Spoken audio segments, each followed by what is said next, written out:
Sound check. Sound check.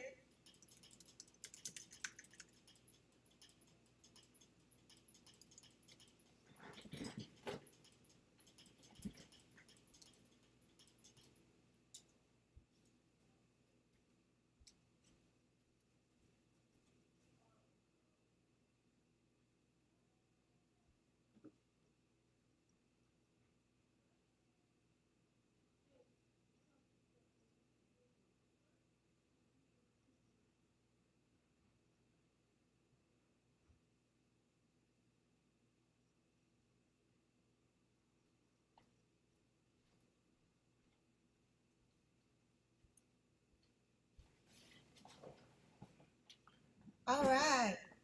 Hello, Stephanie. All right. Stephanie's in her third month.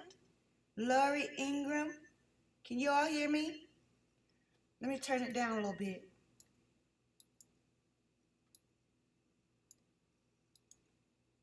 Boy, I have a good show for y'all tonight.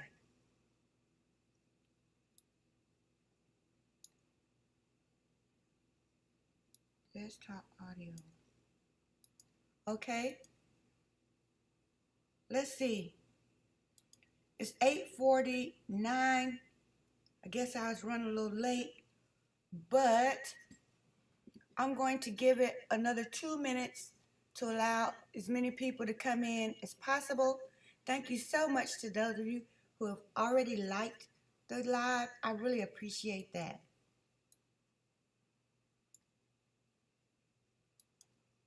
All right, and so I'm going to give it a minute or two because people are still coming in, and then we'll jump right in. I'm so glad to see everybody. We got Stephanie moderating. All right, we're going to have a great time tonight.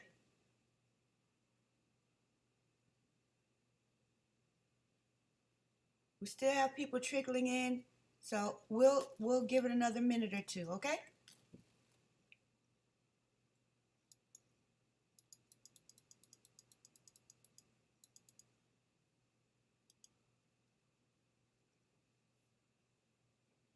How's everybody doing tonight? Everybody doing good? Wow, 15 likes. That's awesome. Cindy Abbott in the house. Hey, Cindy. Let me give y'all a shout out for being first. Shout out to Stephanie. Stephanie for being first in the queue for the chat.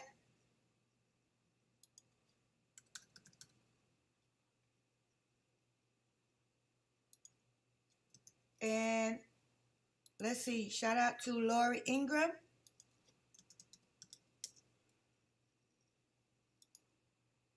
And shout out to Cindy Abbott. All right. Rosanna Scotty. Shout out to Rosanna. Welcome. Welcome, welcome, welcome, everybody. All right, Stephanie, I got power today. You go, girl. Now that's some good talk right there. Keeping it positive. That's right. I agree with you. You got some power today. All right, we're up to almost like 20 people. Oh, Amy D in the house. Shout out to Amy. All right, we got the usual suspects. We got the usual suspects. We got 19, so I'm going to go ahead and load my screen with the first point. Hi, I really love your show. I watch you religiously and been following the Colbert case for a long time since day one. I don't think he did either. The Colbert case. Let me write that down. I don't really know much Colbert case. All right, I will look into that, Rosanna. Thank you. Excellent. Colbert case. Got it. All right. Everybody doing all right tonight? That's awesome. Okay, we're gonna start out with the quiz answer because I had a lot of people saying, "Well, which one is it? And then I had a lot of people saying, none of the above. And I was like, none of the above? What? So I'm going to briefly give my rationale for the answer that I had set.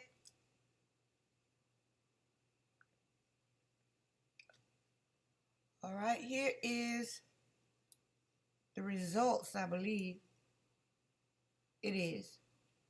Okay, I'm loading the screen with the results of the quiz, and it shouldn't take long for me to explain my logic, which is not written in stone, but this is just how I see it. Let me get everything up there right quick. And go on my phone and make sure I can see y'all.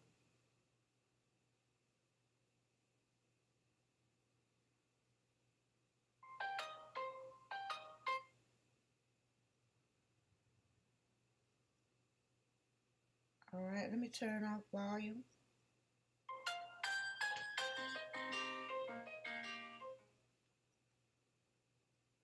And let's see. Let me add 2 more things here.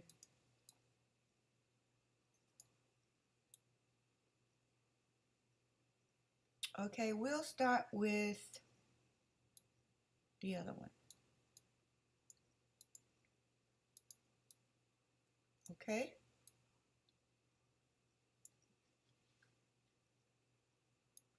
Okay, it's loading. You should be able to see the quiz up top, and the first diagram that I made, or News Nation made, I just added a footprint. And let's see what you guys are saying.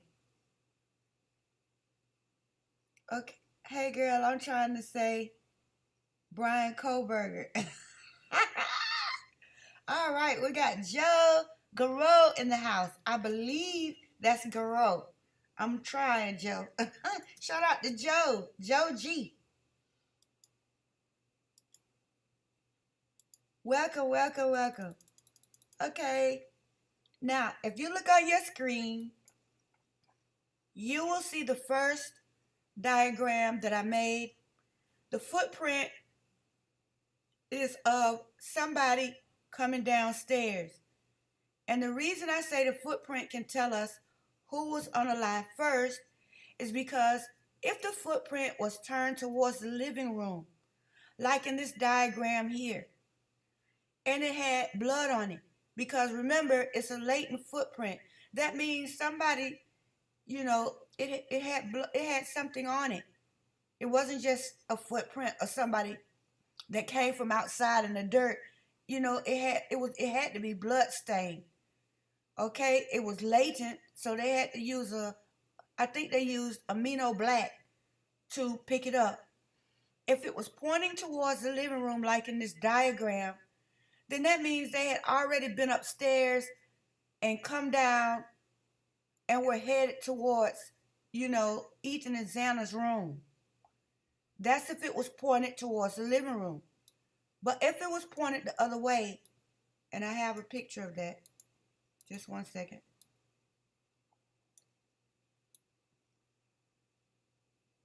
Okay, here's both of them. Because the quiz, 31% said the latent shoe print, 38% said Xana's phone. Okay?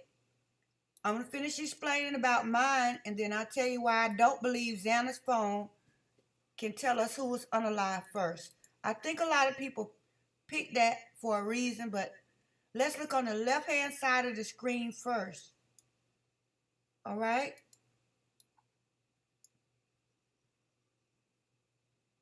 Now, let's see.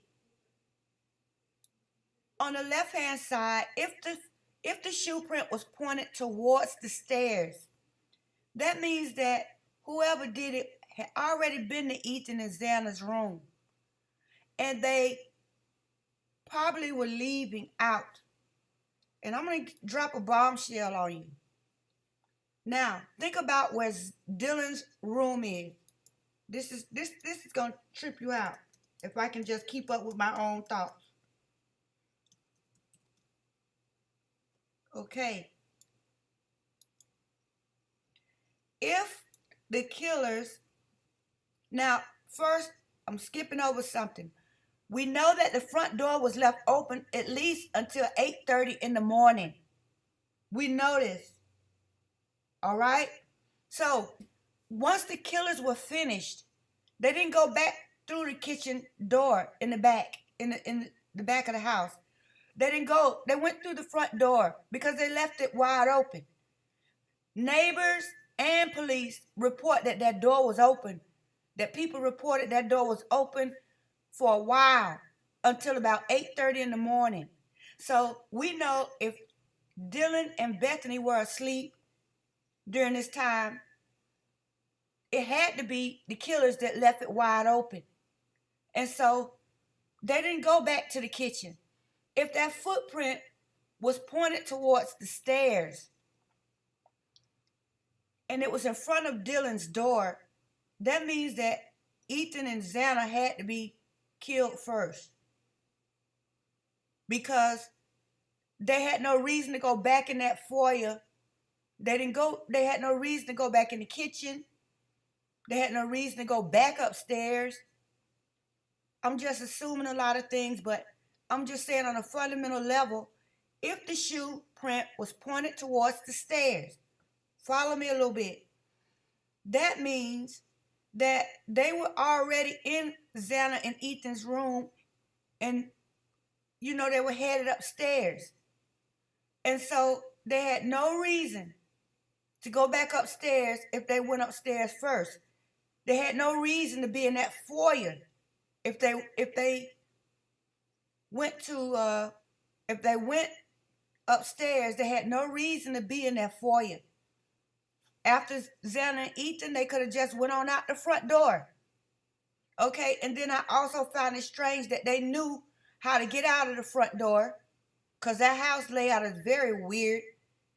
It's like they knew exactly where they were going in the house. So this is my rationale for the footprint. If it was pointed towards the living room, they were coming downstairs from Maddie and Kaylee's room, and sure, they could have been leaving out of the house, okay? But I'm just saying, I believe that depending on which way it was turned, that would give us a very big clue as to who was unalive first. Because they said the front door was wide open. So once they finished, they didn't have a reason to go back in that foyer because they didn't leave out of the kitchen. And that's also a hint as to where the vehicle was. The getaway vehicle was probably in those apartments.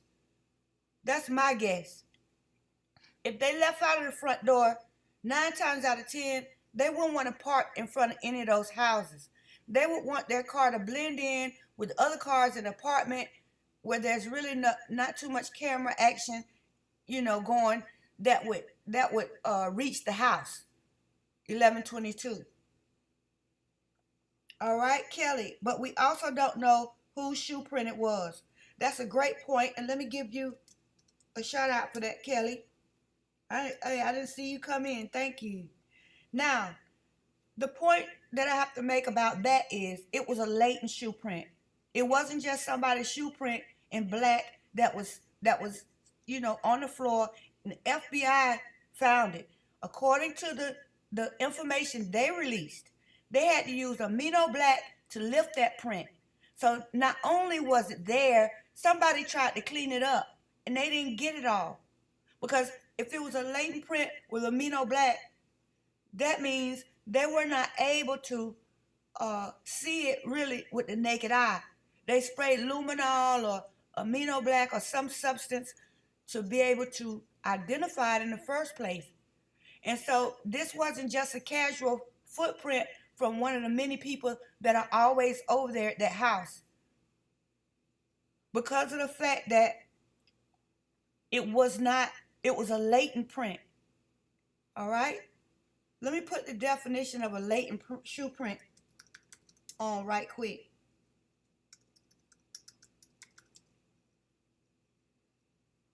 The fact that they had to lift it with some, forensic substance, that tells us that it was a part of the crime scene. All right. Here's the definition for a latent footprint according to the Oklahoma State Bureau of Investigation.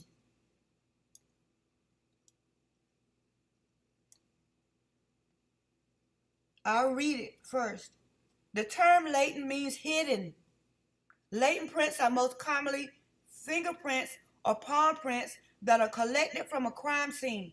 Latent prints usually need to be processed or developed with a chemical or physical developer in order to be visible to the naked eye. Okay, we can see all the blood that oozed out of the house from Xana's bedroom. We know that there was a bloodbath in there. The coroner and several police officers stated that there was blood everywhere, quote unquote. So for this print to be lifted with amino black or luminol, it wasn't, you couldn't see it with the naked eye. So somebody had to try to clean it up. There's no other, to me, there's no other explanation for that. None whatsoever. Because if somebody has to use luminol or amino black to lift a print from a crime scene, somebody got some bleach or some kind of something and tried to clean it up and they didn't get it all up. That's how that footprint was left there. And the direction of it speaks volumes about the traffic that was going on during the crime. Now, if it was a regular footprint with no blood and they didn't have to use anything, it wasn't latent, I wouldn't be saying this, but that's not the case. It's very specific, right? Okay, it's interesting that the shoe size was never mentioned in the PCA. All right, who said that? C-Star. All right, shout out to C-Star. Welcome. That's a great point. They want to be able to tell us that it was Brian's footprint. That Audrey Cakes. Aww. Hey, Audrey. Much love to you. Good to see you. All right, we got our moderators tonight, y'all. All right, all right. Who else? B River Girl. All right. Shout out to B River Girl. All right then. Let me show y'all some love. Welcome. I was reading. I didn't see you come in. Dana Dane. Were the stools in the sliding door when the police arrived at the scene? Shout out to Dana Dane. And welcome. I was reading. I couldn't see the chat. All right, so I bet it did take 8 hours to clean up the bloodbath. Shout out to Cindy. Yeah, it takes time to clean up blood. And then you have to get rid of the stuff you cleaned it up with. Isn't that right? Wonder who that person was who tried to clean it up. 3 guesses. Well, I got one guess. Hunter Johnson. Let me put him in the chat. He's got my vote. I believe he was there. He was there all the other times. Especially when Kaylee was there. So when Kaylee got back, you know he went over there to check Kaylee out. And then she had been drinking, so ain't no telling who was over there. You know, looking for something. I don't want to say a freebie. I'm going to try to clean that up. Looking to score, you know. That's all. So, I mean, the sky's the limit. But that shoe print, whoever it belonged to, they were part of the crime because it was a latent print. And these people had a lot of blood going on. All right, Joe Garreau, you got a question mark there. What's wrong? What's the question, Joe? What's the question?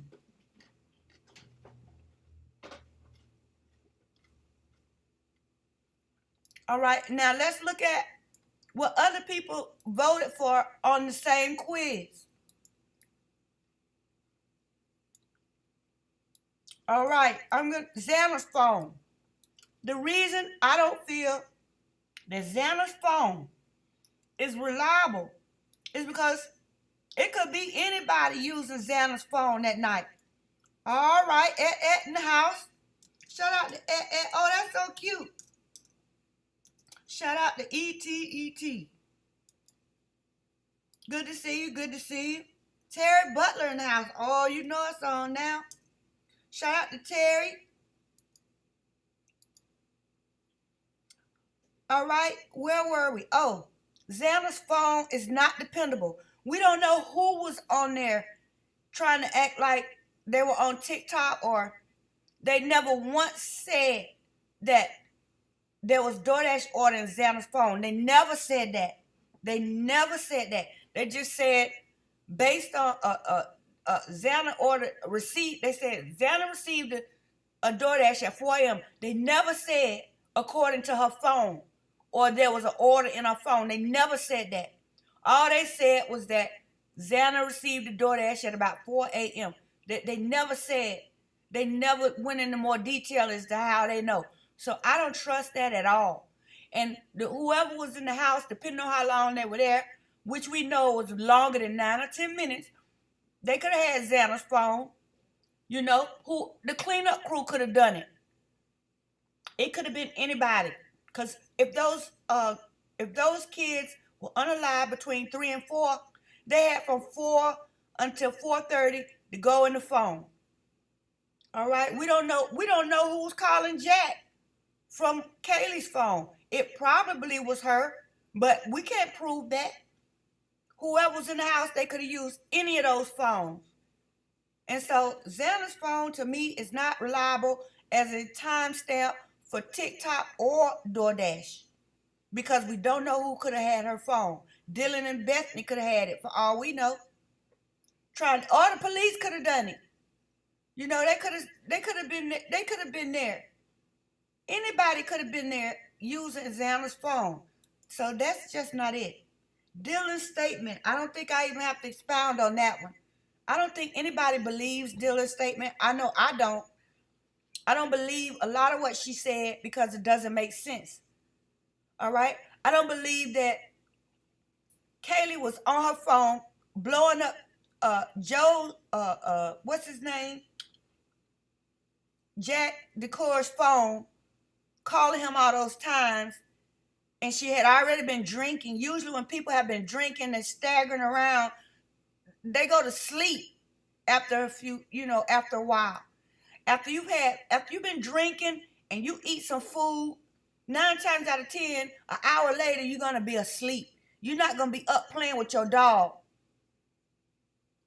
I think that was fabricated, because you're not gonna be sleeping at 3:30, you fall asleep, and then at 4, 4:05, 4:08, you up playing with your dog. That makes no sense, because if you've been drinking heavily and then you turn around and you eat some hot food, you're going to sleep. You're not going to be up again. Oh, Busted Flush in the house. Hey, Busted Flush. You're not going to be somewhere playing with your dog an hour later and you've been out at a club drinking. That's just not going to happen. Okay? Unless you're somewhere drinking coffee, you're not going to just sit around for an hour and then start playing with your dog, and you've been drinking that much. So I don't believe a lot of her statement. And she said it was very quiet. Both of them said it was quiet from 3 to 4. It had to be quiet for them to say everybody was in their room and could have been asleep. That means it was quiet.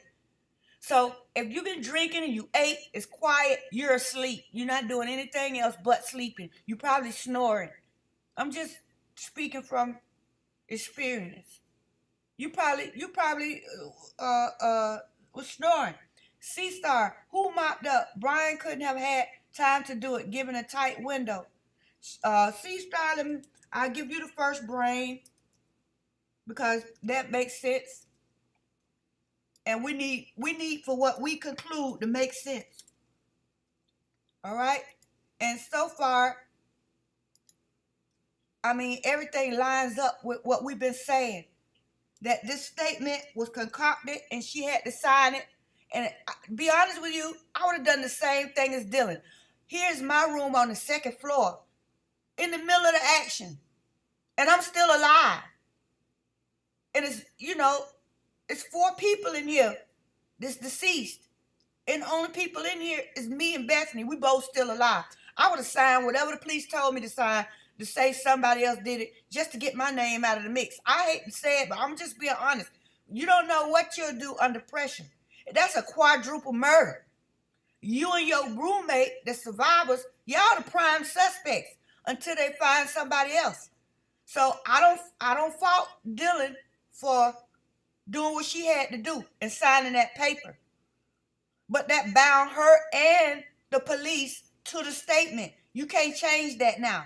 You can't get to the trial and change some of the stuff that's in that statement. You haven't changed it up until now, so you can't change it. They're bound to the time. They're bound to the suspect vehicles. They're bound to what she claims she heard. They're bound to all of that. And so if Ann Taylor can disprove even a third of it or a fifth of it, it's over. Because they made such a definitive statement. They're bound to that sheath and where it was. They're bound to the fact that it wasn't no DNA on any other bodies other than in between Maddie and the comforter. They're bound to that. They can't change it now. Some geniuses sat down and thought that up, and you couldn't tell them they didn't have it all together, but they didn't think it all the way through. Somebody with more experience should have helped them write that. Because it's a lot of problems with it. Just like Garrigo said, it's so many holes in it, you could drive a Mack truck through it. It probably sounded good at the time, and heck, it probably didn't matter to them whether it sounded good or not.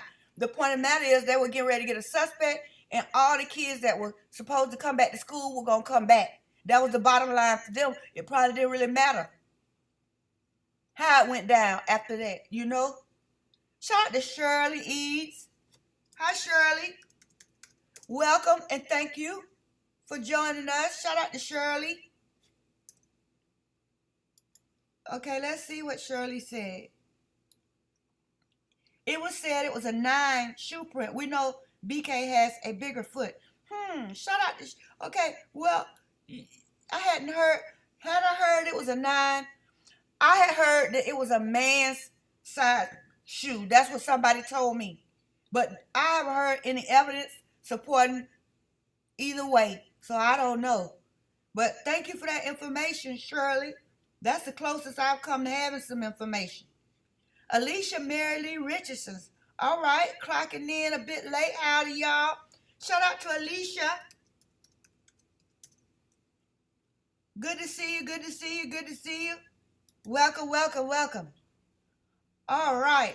Lori Ingham. It would have shown the cleaners also and the motion of the rag back and forth. It probably did, Lori.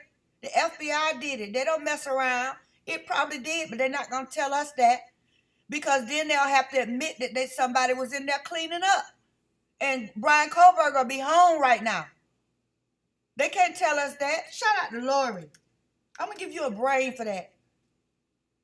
Because that's some critical thinking. It probably did.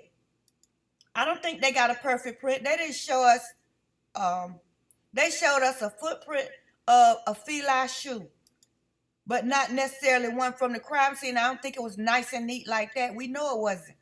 It probably wasn't even a full footprint, but they had enough to, look at the design. It probably did show the rag going back and forth. I agree with that. I certainly do. All right, Cindy. C-Star is pretty apparent. Who was in that house and had 8 hours to clean it up? Yeah, well, we know who was in there. DM and BF were in there. So maybe they were helping. If they were there, they were part of the cleanup crew. Because really, it's not even written in stone that DM and Bethany were home.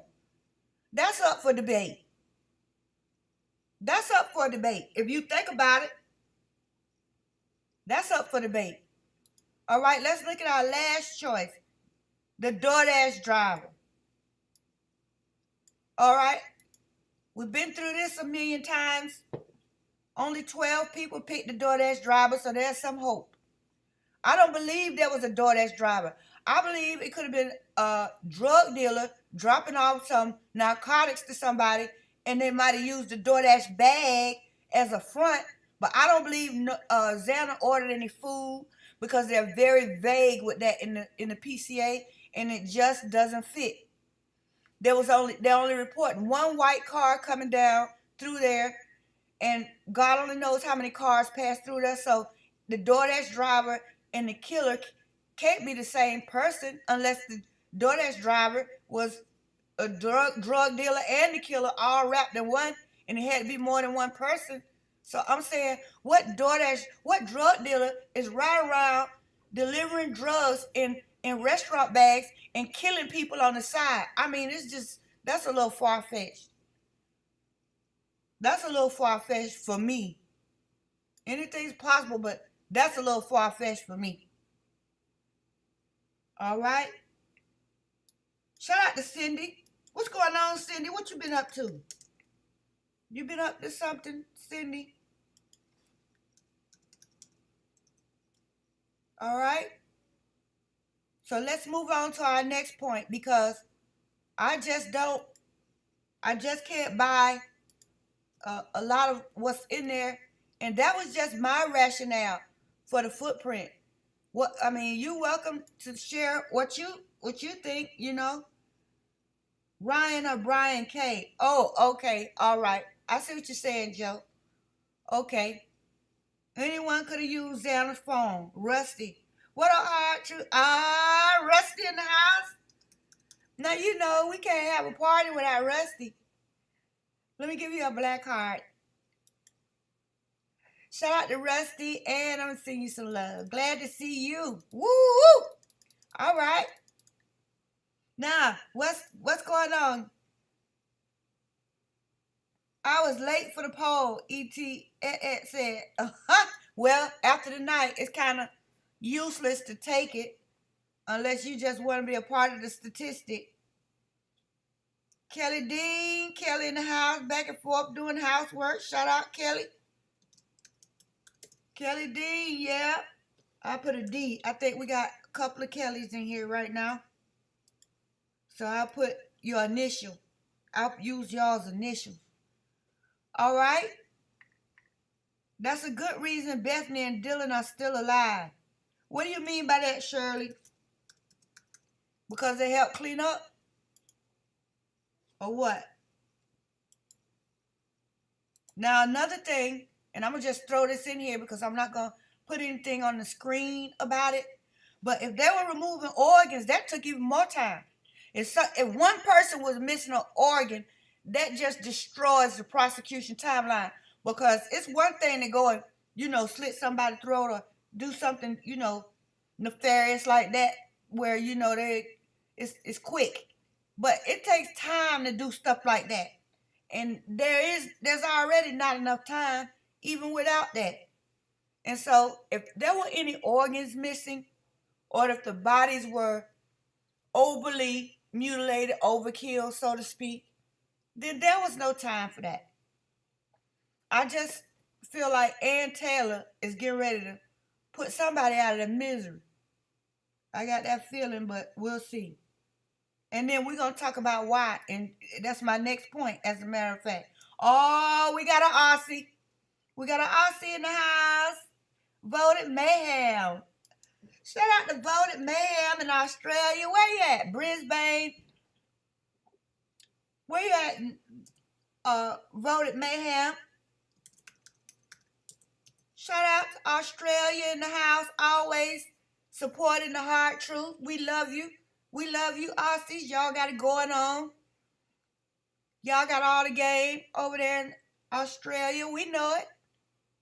We know it. Amy D could have Jack using Kaylee's phone. Oh, that's a good one. Amy D, you just got a brain. Could it have been Jack calling himself on Kaylee's phone? Boy, that's deep. What y'all think about that one? Amy D. Because we know it could have been anybody on those phones, and then gonna use Maddie's phone after Kaylee's. It's possible. All right, but Jack was at the corner club. He would have had to get on over there. He had an hour. They left the grub truck at about 2 o'clock. He had an hour to get from wherever he was to that house. So he had time. He had time. He certainly did. Cindy, I have wondered if someone used that phone with the express purpose of misleading read the time of the crime. We believe it's possible, Cindy. Either that or Kaylee was in the middle of the violence when she was making those calls. Or maybe they got a hold of the phones after the killers left. They weren't completely deceased. And they were trying calling for help at 2:52. It's possible that right then at 2:52, maybe they left them for dead. And they were. And and one of them got to the phone. Simple as that. So I'm just saying, the sky's the limit as far as speculation. Okay, now I want to talk to you about my next point. And this is another reason why I think Ann Taylor knows exactly what she's doing. Okay, let me take this stuff down because I want to put up my next point.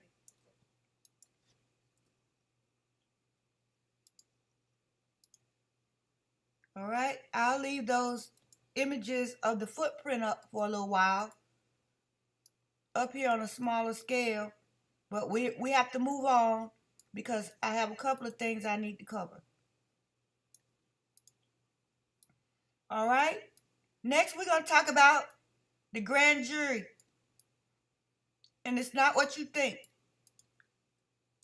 All right, so I want to go with this article, and if you're a member, we talked about this in the live, the members only live, but I'm going to go with it again because this is, and then I have an extra document to put with it this time to drive my point home.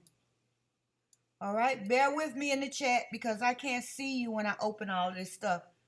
So I have to go back and read what you said after I do it. All right, good to see everybody. Good to see everybody. I believe it's possible the killers were already in the house when the girls got home. Shout out to Lori. That's so possible, it's a shame. Because everything else seems so planned. Everything seems so planned, and they made it out of there without trailing blood through the front or the back. So there was a plan in place. You don't just do that. I mean, the girls didn't have a reason to clean up behind somebody they didn't know. If some random killers came in there or the police or whoever and did that and they woke up, they didn't have a reason to clean up behind them. You just call the police. When you wake up and you find half of the house or 4 people in the house are deceased, you call the police. So all that cleaning up, that's because you know who did it. It's somebody you know. And they're telling us that these people didn't know Brian. So they're going to have to get past that for me to believe that Brian was involved with this. Because no connection to me means no connection. You can't charge me with murder, killing somebody I didn't know, and you can't place me there except for something you say you found in the bed. And that's weak because they should have spread his DNA all over. They should have put some in Zell and Ethan's room. That would have sealed his fate. But they weren't thinking that far ahead. They thought that was going to do it right there. A sheaf with DNA right there on the snap. Oh, that's going to do him in. Come on, man. That's a stretch. That's a stretch.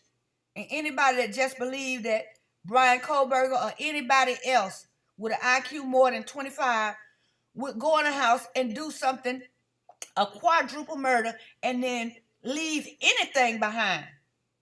You left a sheaf behind, but you didn't leave a blood trail. That's a bunch of garbage. If you didn't leave a blood trail, you didn't mean to leave anything. That's just common sense. All right, let's see. I was loading my screen. And let's take a look at this article. Idaho college killings. Prosecutors challenge defense grand jury claims. This was written by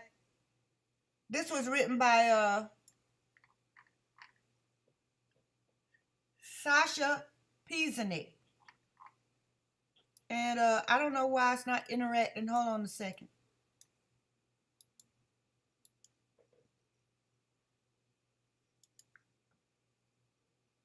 All right.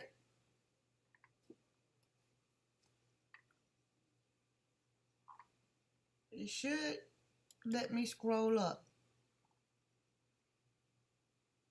I'm not going to even worry about it. It's open up on the screen where you can see the article, and you can also look it up for yourself if you would like to reference it. But I'm going to go ahead and read the part that I want to talk about, because I don't know why this isn't scrolling up.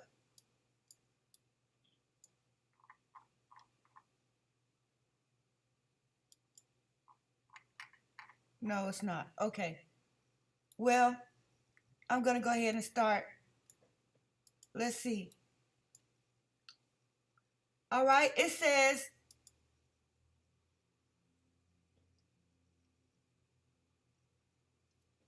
prosecutors in the case against Bryan Kohberger said his defense team was trying to grind the litigation to a halt with flimsy arguments and attempting to buy more time to challenge his indictment.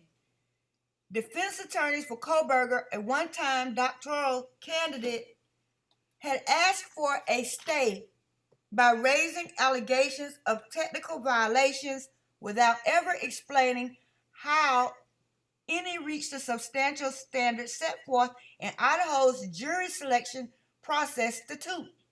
Prosecutors wrote in a court filing released Monday. And by the way, this was published on August the 15th this month, about a week ago, or about 9-10 days ago. So this was recent. Prosecutors said the reason Kohberger's defense lawyers gave were outside the scope of statute or were a misreading of the statute. They added that Kohberger was delivered on his promised strategy. He seeks a stay to buy more time to challenge the indictment in this case. And so they're saying Ann Taylor is just playing tricks for the indictment, to get rid of the indictment, but we can ready to find out that's not necessarily true. All right, it says Kohberger's team in July requested for the second time that the case be paused, alleging an apparent failure in the grand jury process. Defense attorney Ann Taylor said without elaboration, the other irregularity exists within the grand jury process and further investigation is necessary to determine the impact, if any, in the convening of this grand jury. Okay, I'm going somewhere with this. Just give me a minute, please. I'm going somewhere with it. I'm about to get there. All right. Where was I? In Monday's filing, the prosecution itemized and responded to the defense's claims of failure in the selection process. So Ann Taylor's problem is with the process, how they came about with the grand jury, not the outcome of it, the indictment itself. All right, and it says, it has long been clear they were determined to get a stay even before they laid eyes on any of the grand jury materials that could back up their claims. So the prosecution is claiming Ann Taylor had not seen the grand jury materials, but I don't think that's true, because the things that she pointed out, how could she know that if she hadn't seen the materials? The things she pointed out, which I'm getting ready to show you, are very specific. How could she know those things if she hadn't seen the grand jury materials first? How would she even know that? So this report by ABC News is not true. It's a lot in here. It's just not true. The defense had requested a pause in June before they had seen the grand jury materials that would form the basis of their challenge. The request was denied. How could they make the request if they had seen the materials? And it was very specific. Okay, Kohberger is, okay, you already know that. Okay, let me get to my point. In Monday's filing, the Latah County prosecutor laid out parts of the grand jury process with which the defense had taken issue. Now, here's the part. Taylor had, okay, let me put the questionnaire on the screen right quick, because you know the jurors had to take a questionnaire.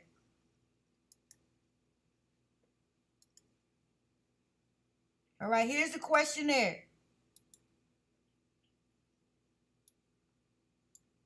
All right, so stay with me. The questionnaire It's on the screen.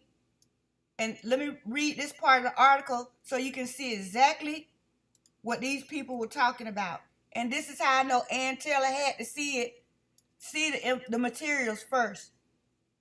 Okay, this jury qualification questionnaire is actually for Blaine County, Idaho.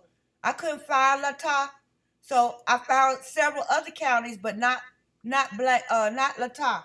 But these questions are exact same as what they're talking about for Kohlberger's case in Moscow. You'll see that in a minute. Let me push it up so you can see the questions. All right, it says disqualification. These are the disqualification questions. I'm gonna give you a screenshot of that part where you can see it real good.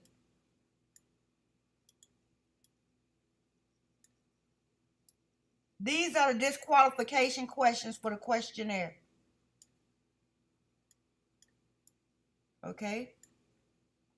Now listen to the article. It says Taylor had voiced concerns in a sealed affidavit about individual juror bias or statements made by the court during the selection process, the prosecution said. The prosecution said Idaho's jury selection rule does not address these issues. Yes, it does. So they would not work as basis for the defense's argument. Oh, yes, they do. Some of the questionnaires returned by potential jurors were missing certain numerical information at the top of the page. All right? At the top of the page. I don't know. Maybe that was the juror number was missing. I don't know. But it also says the defense attorney said, according to the prosecution, but that clerical information is not required by Idaho statute, the prosecution said. All right, I don't believe that. I believe everything on this form has to be filled out or it's not valid. That's usually how it goes for legal documents. The prosecution is saying that the general information, the clerical information at the top of the form is not required by Idaho statute. I don't believe that. I don't believe that. This is a legal document. And they're saying you didn't have to fill it all out? I don't believe it. I just don't. I think Ann Taylor was right.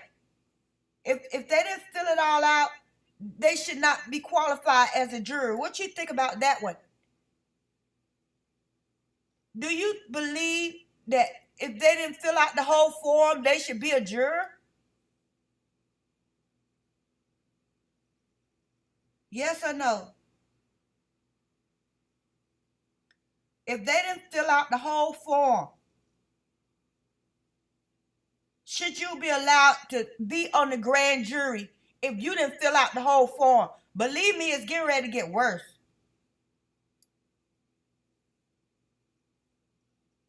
It's about dismissing the grand jury. Oh, agape love. Oh, agape love in the house, y'all. Okay, I told you we were going to have a good time tonight. We got the usual suspects. Lulu Love in the house. Man, what y'all talking about? What's up, Lulu and Agape? Huh? Do you believe the juror should have been able to get on the jury if they didn't fill out the whole form? That's the question. That's the first question. Okay, enrollment is way down there now. We're going to get to that. We're going to get to all of that. I'm just trying to get this out of the way. We got a super sticker for 5 from Stephanie Elazar. And Stephanie renewed her membership. So Stephanie is a star player. Thank you, Stephanie. Let me show you some love. I'm glad I looked up. I couldn't even see. Thank you so much, Stephanie. $5 super sticker. All right. And Stephanie is on her 3rd month of membership with the red badge. And she's also a moderator. Thank you, Stephanie. I'm trying to get y'all to... Didn't the judge award... Let me... Just saying. Shout out to Just Saying. Didn't see you come in. Welcome, welcome, welcome. All right. Somebody just said no. Lulu said no. Okay, it gets even worse. Listen to this. Listen to this about the next jurors, 3 of them. All right. On the questionnaire, one of the grand jurors marked a box indicating that they do not comprehend English according to Monday's filing. Okay, if you look on the disqualification question, I'm gonna read each one of them. The first question is, I am a citizen of the United States of America. The second one is, I am a resident of Blaine County, but you can take Blaine out and put Lata. I believe they all use this same sheet. Okay, but this is Blaine County, but just pretend it says Lata. All right, the third one. I am incapable by reason of a physical or mental disability and a reasonable accommodation of rendering satisfactory jury service. I will submit my physician's written statement certifying this condition to the jury commissioner. That's another disqualification. Then it says, I have been convicted of a felony and I am presently on probation, parole, or I have not been restored to the rights of citizenship pursuant to Idaho Code 18310. And then it says county and state where felony conviction occurred. Last but not least, I am unable to read, speak, and understand the English language. Okay, that's grounds for disqualification if you can't speak English. And they checked the box saying they couldn't speak English. And so here's the argument. Here's the prosecution's argument.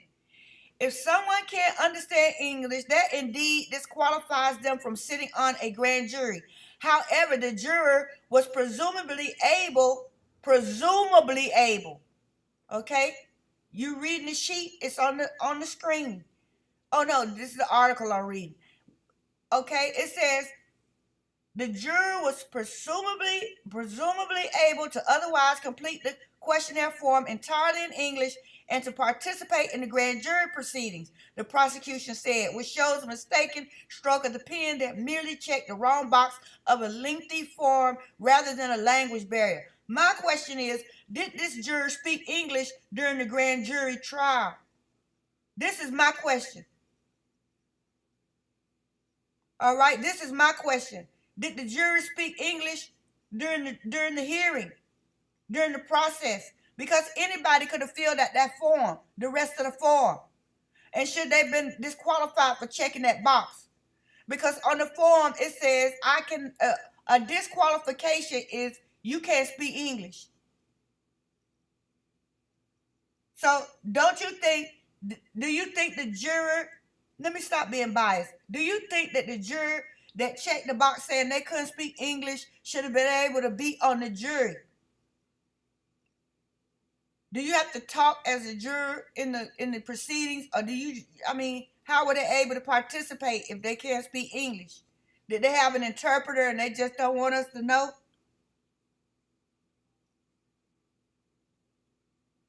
Huh? You can't you check that you can't speak English and they still let up on the jury. Okay, so here's the third one. If you like that, it's this even worse. I said the same thing, Agape Love. Shout out to Agape. I said the same thing. Rules are rules. This is a court case for a quadruple murder. All right? If somebody didn't follow a rule, you don't just ignore that. I don't care if it is Idaho. If they checked that they couldn't speak English, they had no business being on the jury. None whatsoever. All right? So we got one that said they couldn't speak English. We had one that didn't fill out the whole form and they still let them on there. I mean, this is bad. And then last but not least, the defense took issue with another grand juror who did not mark whether they had a prior criminal defendant and did not affirm that they were providing truthful responses on their questionnaire. I'm not making this up. I'm not making it up. Oh, Tallulah Shark in the house. Hello, everyone. I'm late as usual. All right. $2 sticker. Thank you, Tallulah. Another usual suspect. Tallulah in the house. Let me find a heart to match your sticker. All right. There you go. And let me show everybody some love. Take a minute for that. Welcome, Tallulah. All right. Now, let's see. I'm not making this up. I'm going to put this one on the screen as a blow up. And you tell me. Okay? Because we had one that didn't fill out the whole paper. We had one that checked that they can't speak English. All right? Or maybe they can't read English. Or one, I mean, maybe they can't read and write English. They can speak English, but they can't read English. And that's part of disqualification.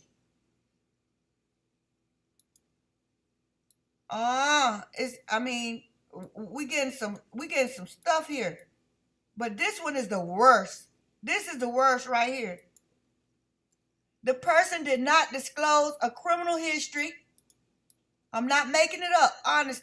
Here it is right here in black and white. This is the third person that Ann Taylor complained about. Look what it says. The defense took issue with another grand juror who did not mark whether they were a prior criminal defendant and did not affirm that they were providing truthful responses on their questionnaire. So to me, that's being slick. You don't want to admit you have a criminal history. But they wanted these particular people on the grand jury, so they let all that slide, and it's coming to bite them back. All right, because it clearly says on the sheet, do you have a criminal history? Are you on probation? And then, for you not the one to say whether or not you're being truthful with your answers, come on, man. Come on now. Come on now.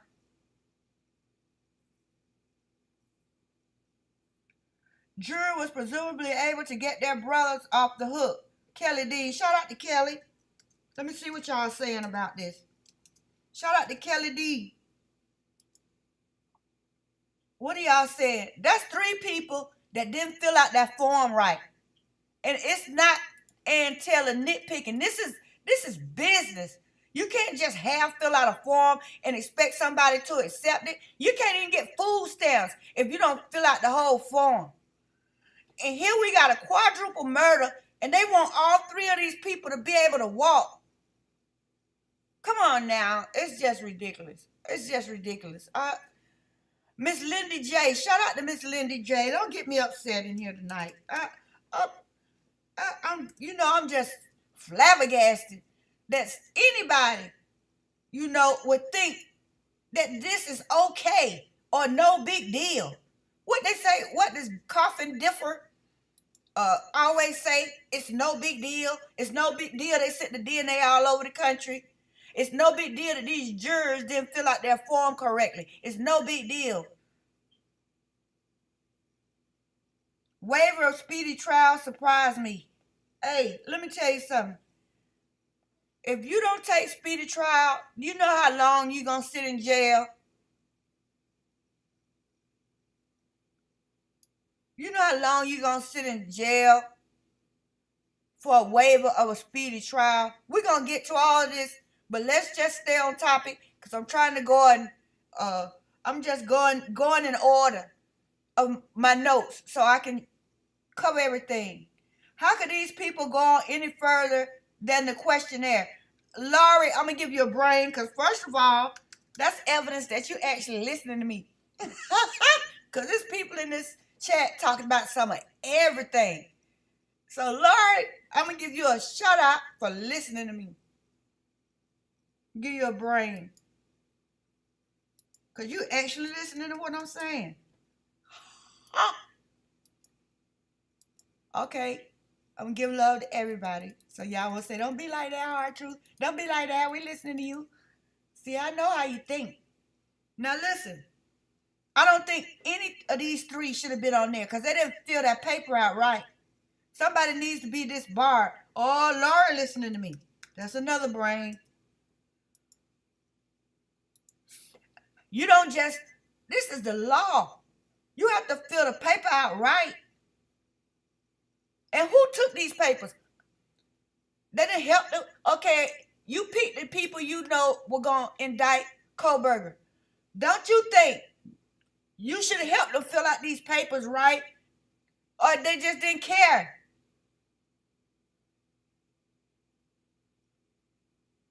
Mother of God, there are algorithms to precede this junk. Okay, Kelly, I'm going to give you a brain.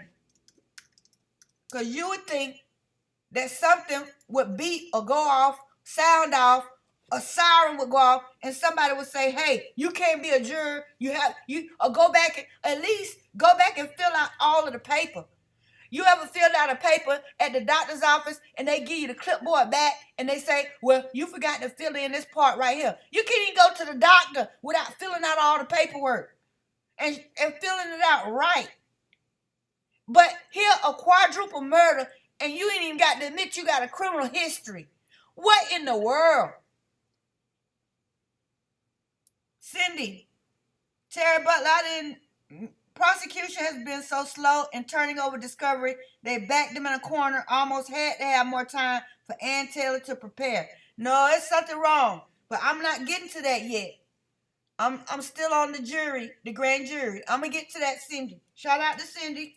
And who you talking to? Terry. Cindy and Terry. I give both of y'all a shout out.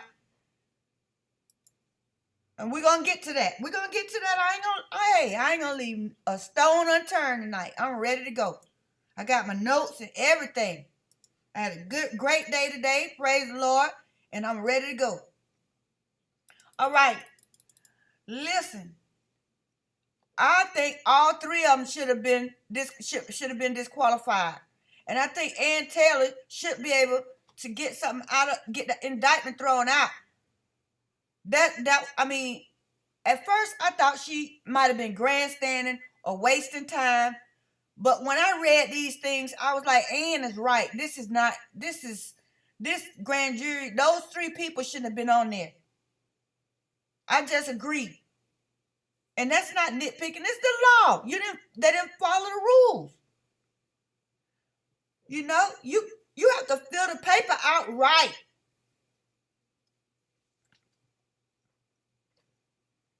You have to fill the paper out right. Now, it comes down to the judge's discretion. When Ann laid out these concerns, Santa clapped back with some paper-thin excuses, and Judge seemed unconcerned. Shout out to Tallulah, right? We know the reaction that we did get, but the reaction we should have gotten was that these three people weren't supposed to be on that grand jury. I mean, you have to fill out a paper right. And this is just a shame. It's a shame. It's shameful, really. It's shameful. And I don't want to talk too much about waiving a speedy trial because then my video will be spoiled. It'll be a spoiler. I'll sit out. I've got nothing but good to do anymore. Kelly Dean. All right. 100. Carly Miles. Oh, rush job. You right, Carly. Shout out to Carly. All right. Good to see you. Good to see you. This is a mess. This questionnaire stuff shows how unconcerned they are about protecting BK's rights. Shout out to Cindy. It shows they're not worried about doing stuff by the book. That's what it shows me, because in Florida, now in Georgia, they might pull something like that. But in Florida, if you wouldn't have filled those papers out right, you ain't getting no grand jury. I'm sorry. You just been out of luck. They had to find somebody else. Because there's no way on God's green earth in Florida. If you fill that out, oh, IRICX, welcome to IRICX. Welcome, welcome, welcome. Good to see you. Good to see you. All right, shout out. Tallulah, yes, it sucks if judge doesn't do anything about the form they received that supposedly still hasn't been given to defense and is still hiding a lot. I'm going to lose it.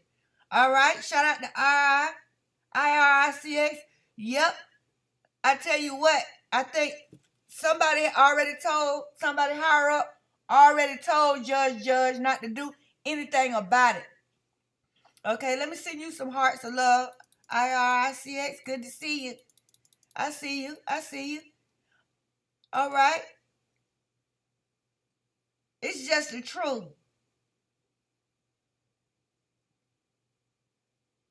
And then this stuff is still not online.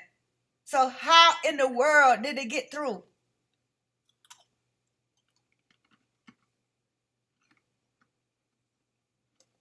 Back at you, IRICX. I think that somebody higher up had already told Judge, you can't do anything about that.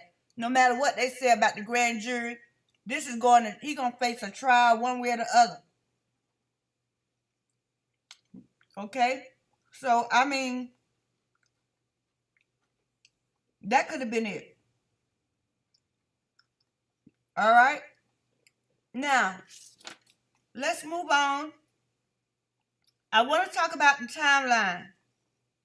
Okay, we talked about this in the last video I made.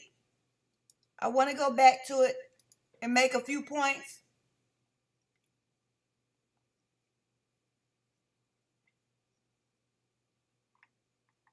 And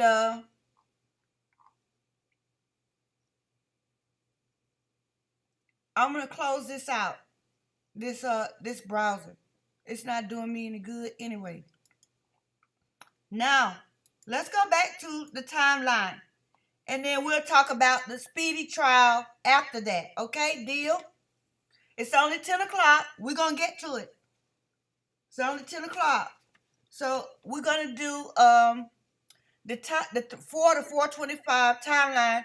And this is the last time I'm going to really get to it like I've been doing. But I just want to go ahead and nip some things in the bud.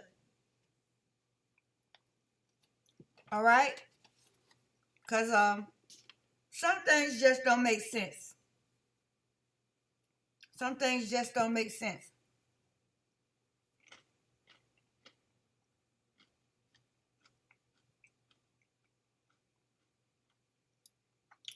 All right, let me change this.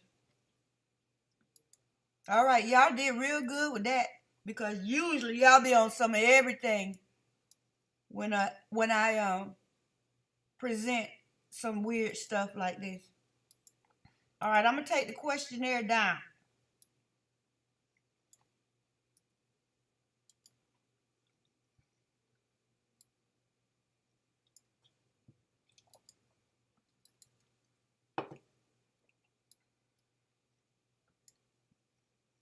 And load up my screenshot of the crime scene. Let's go back to that and show where we have some problems. Okay, bear with me. I have everything lined up here. I just need to grab something.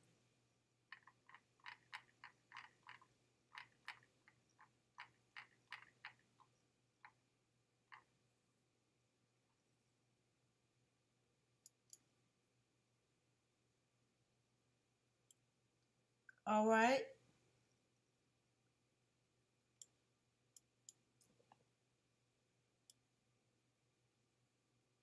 I thought I had everything lined up. Where is it? Where is it? Where is it? Okay, here it is.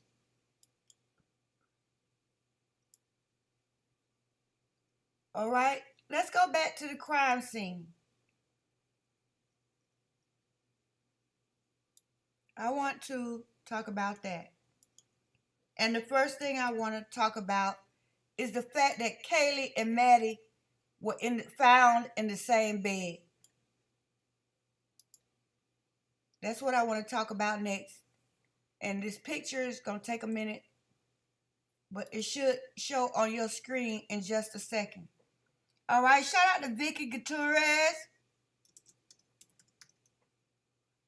All right, where's our Aussie? I ain't heard from you. Mayhem, where you at? Jump in the conversation. Come on, we need our Aussie opinion. We need our Aussie voice. All right, who just came in here? Who did I say? Vicky Gutierrez. All right, shout out to Vicky G. Welcome, welcome, welcome. Now, where's my picture? Boy, you know, my nose wasn't attached to my face. And then I'm also going to put this up here, which was a part of the article. It was a screenshot on the last article. And I was tripping on that. I couldn't believe it. Okay, y'all remember that they said at 4:17, something picked up a distorted audio of what sounded like voices or a whimper, followed by a loud thud. A dog can also be heard barking. Remember that? Do you remember that? Where they said somebody's ring.com, I think it was. I think they said it was the neighbors ring.com or whatever. And so on the screen it says picked up distorted audio of what sounded like voices or a whimper followed by a loud thud. A dog can also be heard barking. And if you look down under it, it says 4:17 a.m. I'm going to put that time in the chat. Remember that. 4:17 a.m. Now, we know that they claim that Brian was fleeing from the scene at 4:20. Right? 4:20. Let's remember that. a.m. All right? 4:17 to 4:20 is 3 minutes. So if they were still in the house and we're hearing a thud, like maybe somebody fell on the floor, something was going on in there at 4:17, they were still wide open in the house. I just don't think they could have gotten out of there, got in the car, and left by 4:20. If they were still in there at 4:17. It's possible, but again, it's tight. It's tight. All right, now, where's the picture? Here it is. Now, also on the screen is Kaylee and Maddie in the same bed. Now, we know Murphy. They're telling us that Murphy was found in Kaylee's room with the door shut. I want to talk to you about that, because it's not necessarily that Kaylee was in the bed with Maddie or close to the bed when she died. She could have been moved from anywhere in the house. I just want to point that out there before we even get started. All right, let me make it a little bigger.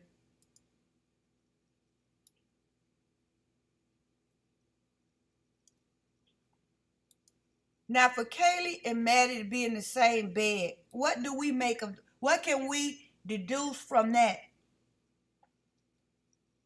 Tallulah, yep, hard truth, this is going to trial. Judge isn't throwing anything out. Yeah, I told you, there's no way on God's green earth or heaven or hell Brian Kohlberger is not going to trial. There's no way. I told y'all that about 10 or 15 times.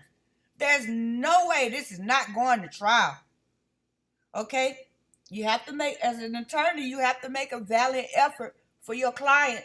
But he gonna have to sit down somewhere and talk about this. Okay? Shout out to Tallulah. Okay.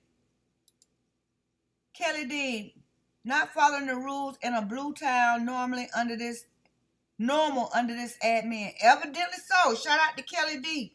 Evidently so, Kelly. I mean, I've never seen anything like this where people don't even have to fill out the whole paper and it walked. Where they do that at? Like they say in the hood. Where they do that at? You don't even have to. You don't even have to. You don't even have to fill out the whole paper. Now, what kind of garbage is that? All right, Hard Truth, I agree with you regarding the judge. Yeah, shout out to Cindy. Yeah, they probably said no matter what she filed, you make sure this goes to trial. Look, I was rhyming.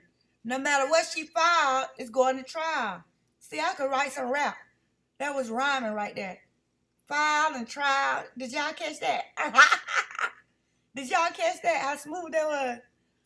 Okay, where were we before my foolishness? Evidently, it is normal because Idaho, y'all gonna have to stop this. Y'all gonna have to stop it. If the grand jury indictment gets thrown out, they can hold another one or have a preliminary. Shout out to Agape. Matter of fact, I'm gonna give you a brain for giving us that little nugget of wisdom. That's true. Even if they throw it out, what? Okay, they come back and say, well, you didn't like that one? We're gonna serve you another one.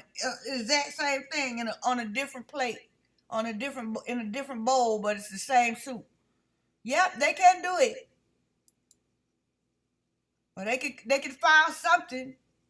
It's all about filing. And Idaho ought to be ashamed for somebody not filling out the whole paper. And then admitting they have a criminal record or that they're being truthful at the end of the form where you say, I swear, pretty much you swear yourself in. You said everything I said on this form is the truth. And for somebody not to fill that box in, that's just ridiculous.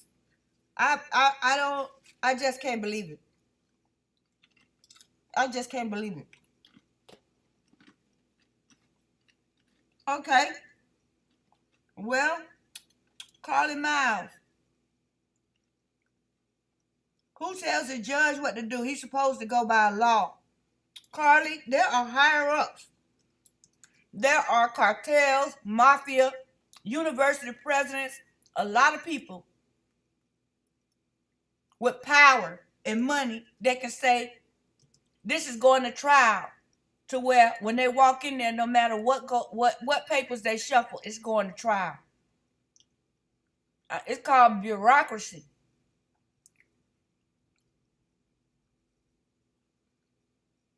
I'm just saying. It's it's going to trial. There's no way in heaven or hell this is not going to trial. I'm not getting into that red state, blue state. I'm not going there. I'm not going to let y'all draw me into that. All right, Valentina, Dallas. Welcome, Valentina. Welcome to our Thursday Night Live. Let's see what you got. Also, just like the Gannon Starch case, I hope that they are transparent and allow us during the trial to see the body cam and how things went down when they arrived to the crime scene. All right, shout out to Valentina. I hope they do show us. They might, well, they'll show us what they have to show us. Put it that way. They'll show us what they have to show us. All right, now, what I was saying, Vicky Gutierrez, Maddie and Katie found in Maddie's bed, Murphy locked in Katie's room. Thank you so much for reminding me. Shout out to Vicky. I was getting lost in my own notes. That's exactly where I was. Okay, so Maddie and Katie are in the same bed, and the sheet is supposedly in the bed with them. And if I'm not mistaken, at least one of the DNA sources is associated with Maddie's room. Okay? And so there's a lot going on in as far as the third floor. All right, just like Mr. G said, the killers did not have to go up to the third floor. If Ethan and Xana were the target, all they had to do was come in and go to Ethan and Xana's room, do what they had to do and leave. They didn't have to go upstairs. Most criminals don't like to spend any unnecessary time at a crime scene, at doing a crime. They want to get in and get out. They want to get in and get out as soon as possible. They don't want to encounter anybody they didn't plan on encountering. So they didn't have to go up to Maddie and Katie's room. We know they were a part of the plan as far as this quadruple murder. They were a part of the plan from the beginning. Both of them. Both of them.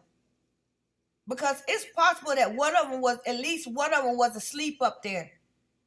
And so it's possible they only had to fight one of them. It's possible. Maddie wore rings on her hands. I wonder if anything was found on it, especially if they were removed. All right?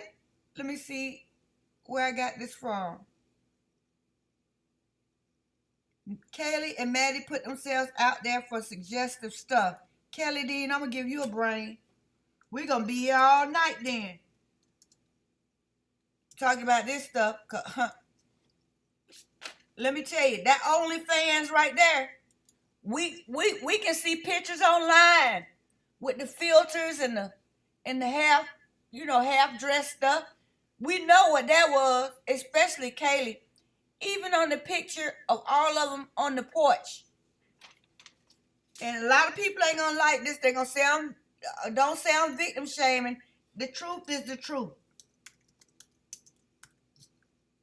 The truth is the truth. I'm not gonna put a picture up because I already know how people are. But I will say this. Even on the last picture they took out on the front porch, or whatever that is, where they had everybody in the picture, Kaylee had on a little half a shirt, and it was cold outside. She still had on a shirt that doesn't cover your stomach. And so, I'm just speaking. I mean, that OnlyFans it plays a role in this. And it's people that's on OnlyFans that should be suspects.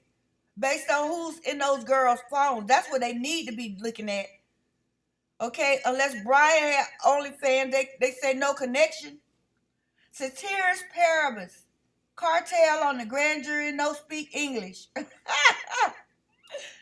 Shout out to Ceteris.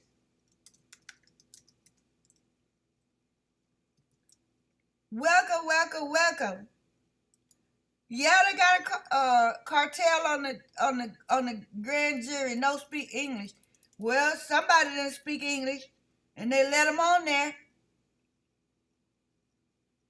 Don't get involved with that crap. Just keep covering this news case and other. I know that's right, Rusty. Shout out to Rusty. I'm not going to let them draw me into that. I don't want anything to do with that discussion. All right? In any other city, in other town, if you not call the police for 8 hours after 4 of your roommates are slaughtered, you are going to be arrested for accessory after the fact or conspiracy. Let me give you a brain, Valentina.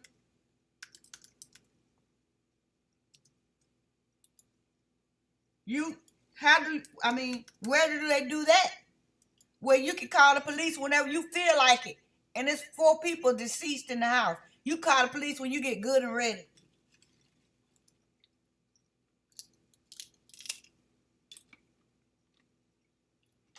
Now let's stay on topic.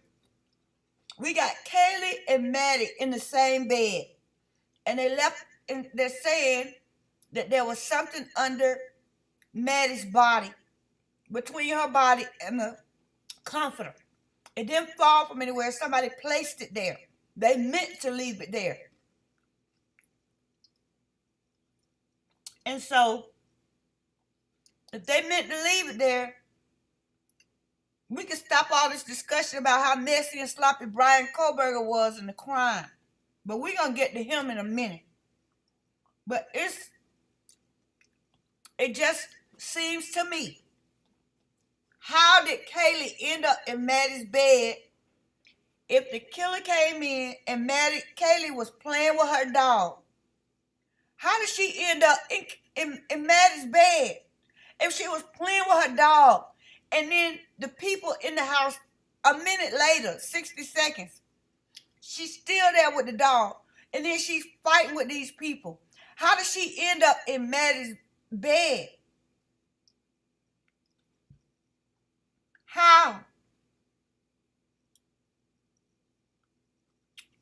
Rosanna Scott, I love your wisdom. I learned so much on your show. Aw, shout out to Rosanna. Thank you, that was so kind. Let me find a heart for you, Rosanna. And then I'll give you some more, I'll give you one of these. Thank you so much. Send some hearts up. All right. The Moscow police have their grimy hands in this slaughter. Michelle Truthis. Shout out to Michelle Truthis. Okay, welcome, Michelle. I have a sister named Michelle.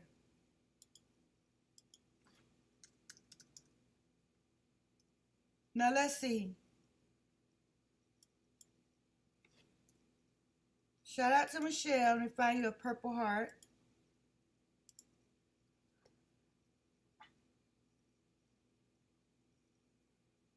I'm hood. Hell no, they come after you. Oh yeah, they would, Kelly. Lord have mercy. Valentina, I have complex PTSD and there's no way I would not call 911. That's not how the brain works. I'm sick and tired of them defending Dylan and using it. It's ridiculously untrue. She knew the killer. She had to. Let me give you a brain. How many brains you got tonight, Valentina? Have you gotten a brain already? Because you're getting ready to get another one if you have. They had to know him. You don't clean up the crime scene for somebody you don't know. You just call the police. All right? How did Kaylee end up in Maddie's bed? How? How did she end up in that little bitty bed? Have you seen Maddie's bed? It's so small. Okay, in my video, this is supposed to be a twin bed. It looks a little big, but actually, Maddie's bed is a twin bed. It is very, very small. It's not a full twin bed. It's just a twin. How did Kaylee end up in that bed with her? What was she laying down side by side like in the picture? Was she slumped over Maddie? What? How did she end up in Maddie's bed? If she was playing with her dog and somebody came up on her, how did she did they come up on her in her room? Was she playing with the dog in Maddie's room? How did she end up in Maddie's bed? Somebody please help me.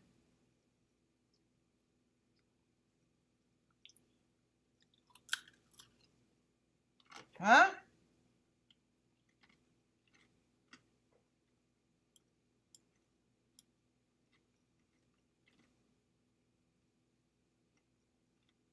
Right. Somebody just made a real good point. Dorca Mercado in the house. I understood the footprint was a size 9.5. BK is a 13. That's the second person that said it was around a 9 or a 9.5. So maybe there's some truth to that. Shout out to Dorca. Good to see you.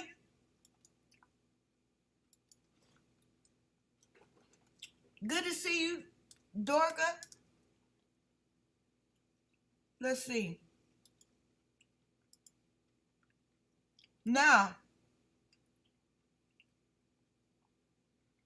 I've always wondered that too. Why would they choose, if they're going to have a girl sleepover, right?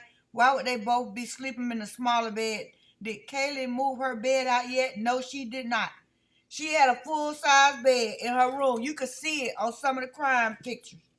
Kaylee had a spread because Kaylee was making money. Kaylee was making money. Tell it to L in the house. Oh, we got the whole gang almost. We just missing Robert and Star Saucer. AF. Where everybody at? Willow. Where y'all at? And who else? Let me look on my sheet. We missing some people. Kaylee had a full-size bed. All right, we had new members, welcome new members. Lolo and who else?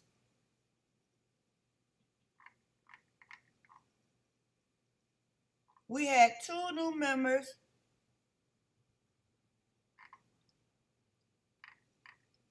From yesterday, Chrissy C and Lolo. All right, welcome. I don't know if they're here or not, but I'm gonna just give a quick welcome to them in the chat. New members. Lolo and Chrissy C. I think that's right. Yeah, make sure I'm spelling it right. Thank you for joining the channel as members. Thank you very much.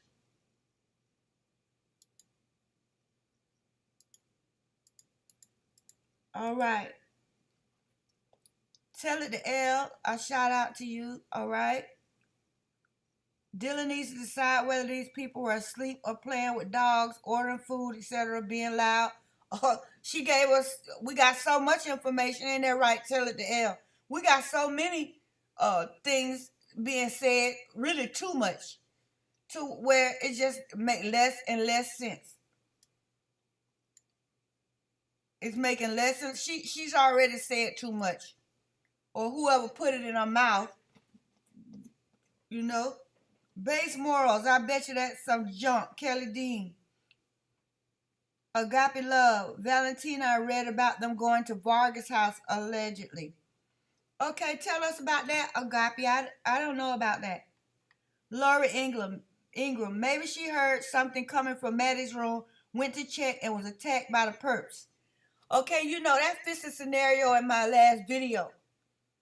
That's why I made it like that. I was thinking this is the only way it could happen. Okay? I mean, that's the only way they would end up in the same room, I'm saying. Shout out to Lori. Lori, I'm going to give you a brain for that. I think that's the only way they could have ended up in the same room, and and even then, you know, she could have ended up on the floor somewhere, and they put her in the bed with Maddie to make a statement. I think whoever did it was watching on the news because they wanted all this to be shown just the way it was shown on the news. Getting off on it. I do. Through all the craziness, Rosanna Scotty, through all the craziness, she might have run in there trying to wake her, get her out of there or whatever. Right. We're in agreement. Because this is, how did she end up in her bed? Oh, Deb Tudor in the house. What's up, Deb? I see you. Let me find you a heart. I'll give you, let's see. This is a weird color. All right, shout out to Deb. All right. I agree. Vargas was intimidated till she recanted. It was a statement for the provocative activities. Hell, Brent. Kelly Dean. LOL, it's AKA Lauren. Where's AKA Lauren? Is she in here? I didn't see it. I see Blah. All right, shout out Blah, BLA. I see you. With the little chick. That's what's up. Shout out to Blah.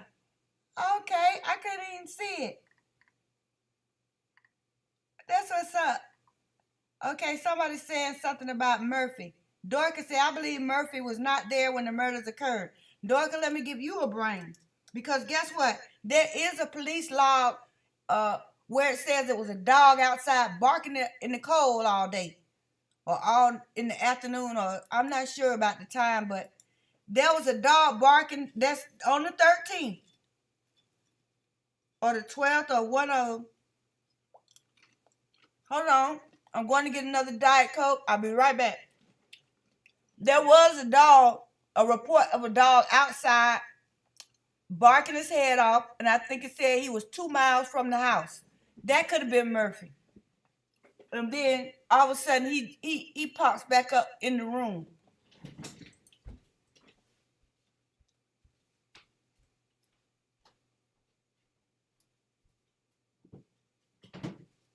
All right, I'm coming. Give me 1 second. Open the fridge. Y'all know how that goes. Right, so here we go. I don't know how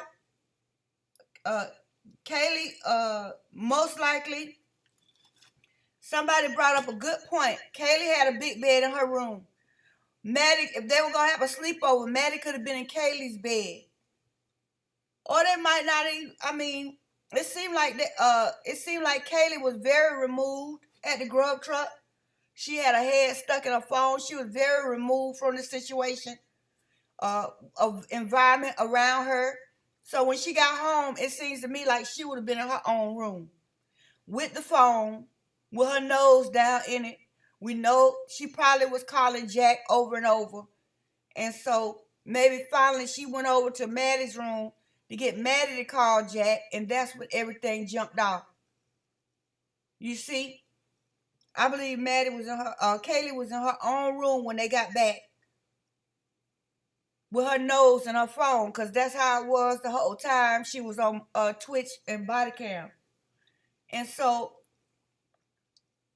she was trying to call Jack, and she was in her own room, and then she was like, let me go use Maddie's phone because he won't answer seeing my number. Maybe he'll answer, maybe he'll answer for Maddie. That's what I got from that. Okay? I never understood why Kaylee would be in Maddie's bed unless she was placed there. I agree, Vicky. Shout out to Vicky. I agree. That little bitty bed, and she just happened to be in it with her. And they said that Kaylee fought. How does she get to fight and end up in Maddie's bed? I'm sorry, it still doesn't make sense.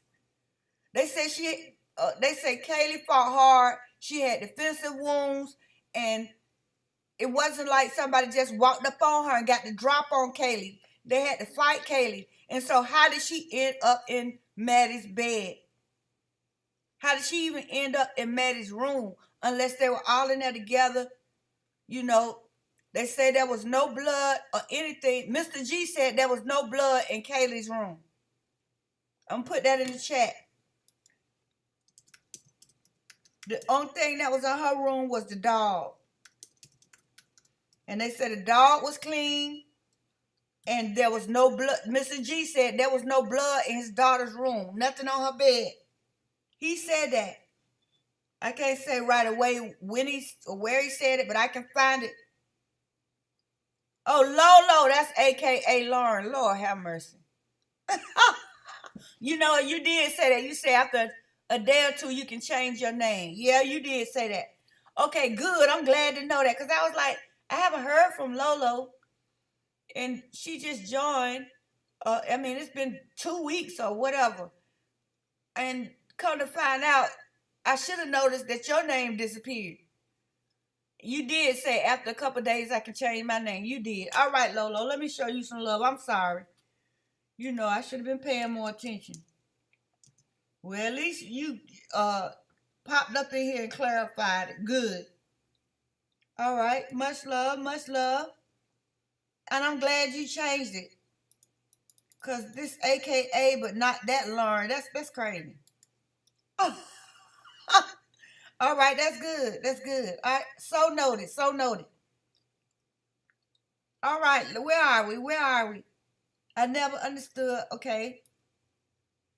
My name is short and just for you. Ha ha. Thank you, please. I'm glad, because that AKA was getting longer and longer.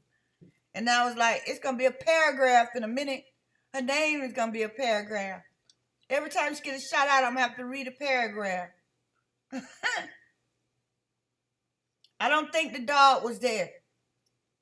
There's no way that Kaylee was caught by surprise. She had her dog with her, and was caught by surprise. The dog let somebody put him away. The dog, was in the room all that time while Kaylee and Maddie were being assaulted, and he didn't bark until 4:17. That doesn't make sense to me. Maybe he was there. Maybe it was an inside job and they just put the dog in the room. I mean, we can't rule DM and Bethany out either. Maybe they put the dog in the room because they knew he wasn't going to let them get to Kaylee without, some straightening.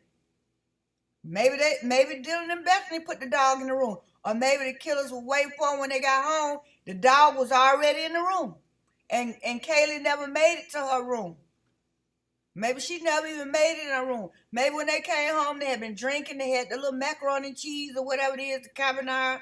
I can just say macaroni and cheese. Then maybe they went straight to Maddie's room with it, and she never even tried to go in her room. I don't understand that. It's possible, but I guess. But one way or the other, the dog didn't have any blood on him. I Mystic Virgo. I think they tossed her there. I do too. Shout out to Mystic. I didn't see you come in. I see you. All right. Shout out to Mystic Virgo. Welcome. I say the same thing. How did she end up in that girl's bed? And she fought for her life. She could have been fighting in the bed over Maddie. And was Maddie asleep or not? Was Maddie sleeping or not? Huh?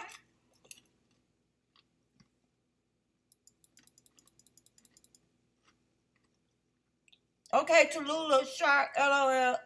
Lolo is AKA Lauren. I'm glad y'all let me know. I would have never caught on. And it's right there in front of my face.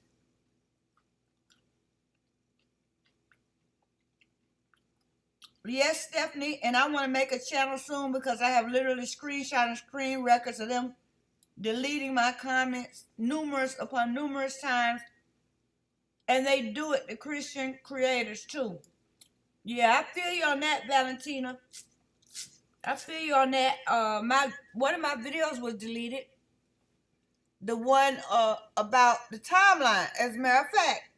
That's another reason why I kind of made another one and changed it up. Because somebody didn't like the one where I had the timeline with the cars right down the street on Google Maps. Somebody didn't like that.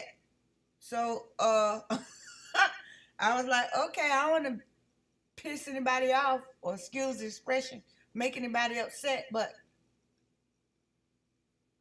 I don't know. She likely got big feet being so tall. LOL. Who has got the big feet? Tell it to L. Shout out to Tell it to L. Who's got the big feet? Who had the big feet?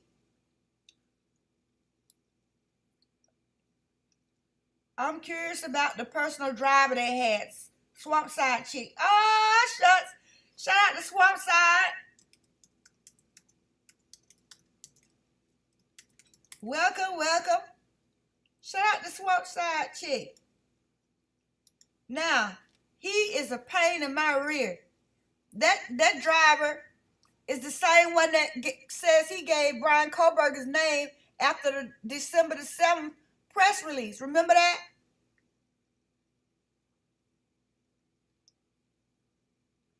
The same one. And lived a mile away from Brian Kohlberger in Pullman. What are the odds? What are the odds?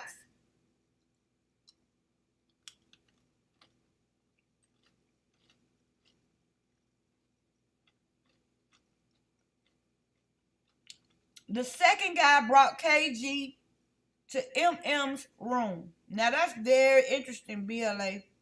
That's very interesting. I'm gonna give you a shout out for that. The second guy brought KG. The second and the third guy, probably two of them together. And that's another reason it had to be more than one person for Kaylee to end up in Maddie's bed. There's no way in the world Kaylee just ended up in Maddie's bed like that because they said she fought. I don't see how they all fit in Maddie's room, as small as it is. But I guess anything is possible. And somebody said that Maddie had two beds lined up head to head. She had a twin bed right there when you walk in the door and another bed at the foot, like, extending it, making it longer. And so if that's the case, why wasn't Kaylee in that bed instead of right there with Maddie? It's something wrong. Agape love. It was alleged FBI went to Vargas after. Oh, hold on. I lost it, Agape. I'm looking for it. Oh, Dim has big feet. I thought that's who you were talking about. Okay, Michelle, I see it. Caddy Sunny. Kelly Dean, same. I think it makes people see this crime differently pending their experiences. Shout out to Caddy. And welcome. Welcome to our Thursday Night Live. All right. Good to see you. All right, let me send everybody some love right quick. Over here on the side. Amy Conway. What's up, Amy? I see you. All right, Amy C. We got Amy D and Amy C. Another set of twins. What happened to Annie Ruler and Annie Potts? NASDAQ baby in the house. Oh, the usual suspect. What's up, NASDAQ? Uh-oh. It's on now. I love you too. I'm glad to see you. It's ridiculous what's all going on in this case. And content creators, love you. Hey, you tell them that grand jury questionnaire is ridiculous. I don't know if you caught that part of the discussion, but that's just ridiculous right there. I'm just saying that's ridiculous. Now, let's see. I think when the apocalypse in the house. What's up, the apocalypse? Well, you got cut off the last live, the members only live. I saw that when I went to look at the chat. All right, so I'm showing you some love. I didn't mean to cut you off. Yeah, we were looking for you, apocalypse. I think when the first victims arrived home, the place was already set for filming and quick harvesting. I'm going to give you a brain. You just stepped in the door and got a brain already. Shout out to Apocalypse.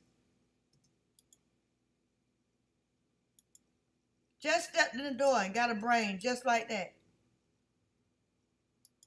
Wow. All right, do your thing.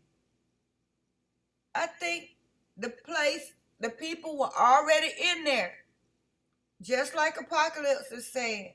And as they fell in the door, they were getting them one by one or two by two. That's what I feel.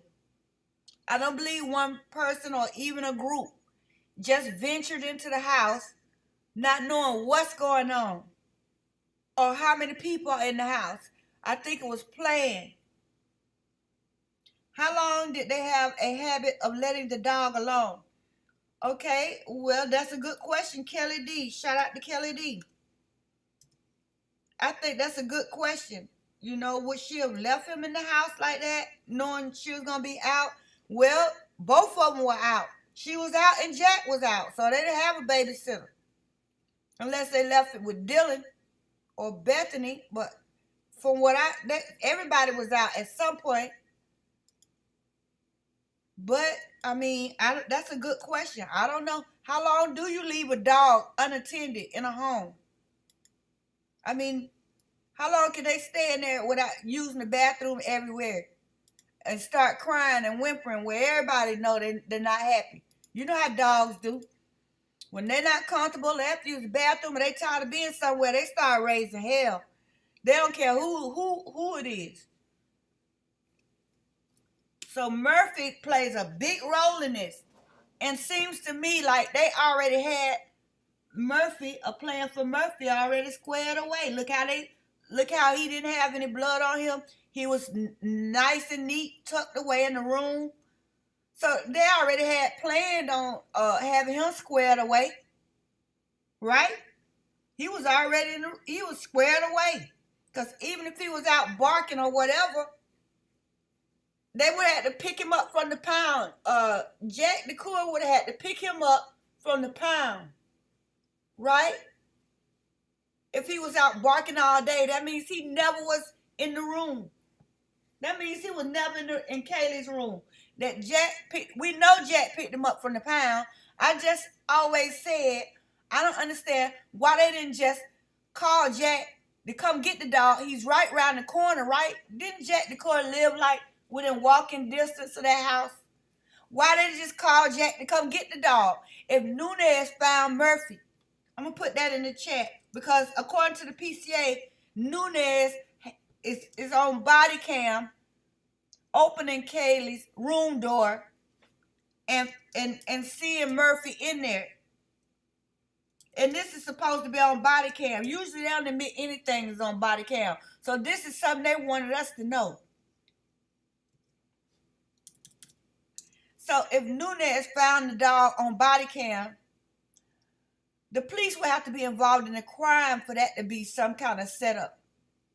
Or at least the timing of the murders. They could be saying that Murphy was in the room and Nunez filmed it when he opened the door and saw Murphy in the room. They might have done that because it supports Dylan's statement. They might be saying it for that reason. Maybe Murphy wasn't home. Maybe he was somewhere barking his head off. But they're telling us this because it fits this stud and all this dog barking at 417. You know, whenever they voluntarily give us a detail, not just information, a detailed information.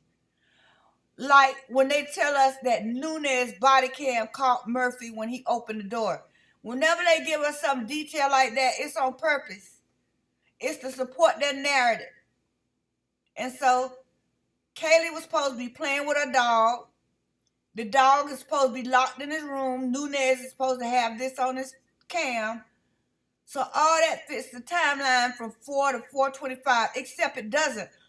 Because the dog should have been barking before 4:17, first of all.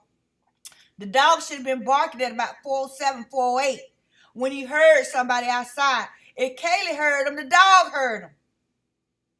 If Kaylee said there's someone here, the dog heard him. So the dog should have been barking before 4:17. That's something else that wasn't thought through in that statement. I think when the first victims arrived home, the place was already set. That was Apocalypse, Kelly Dean. How long did they have a habit of letting the dog alone? Stephanie.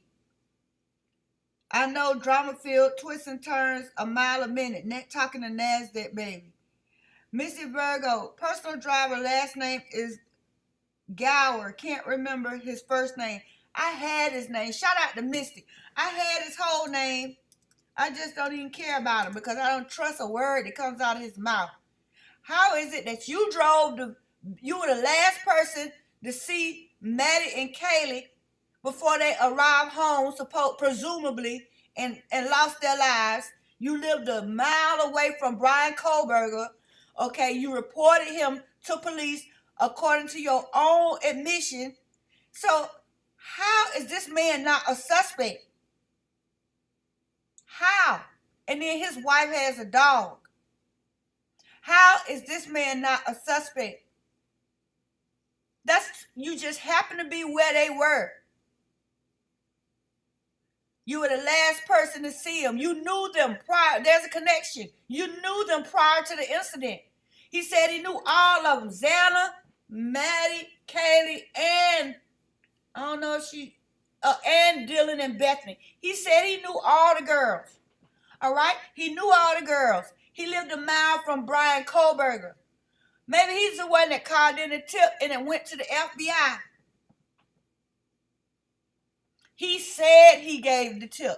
He said that he turned in Brian Kohlberger's car. So how in the world did he end up turning in Brian Kohlberger's car of all people? He lived a mile away from him. But I'm sure that's not the only car. He said he turned in a list of cars and Brian Kohlberger was on it. So if nobody else reported the car, he did. I just find him to be highly, highly suspicious. Words can't express how suspicious he is to me. I just don't understand how he's not a suspect, how his DNA was not collected. Was his DNA collected? And why on earth was he not a suspect?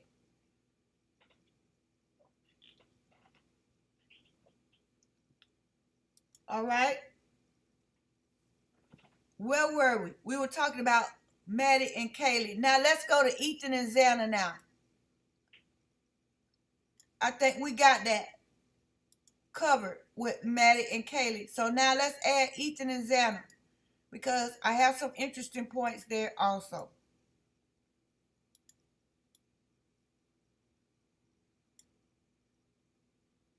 All right.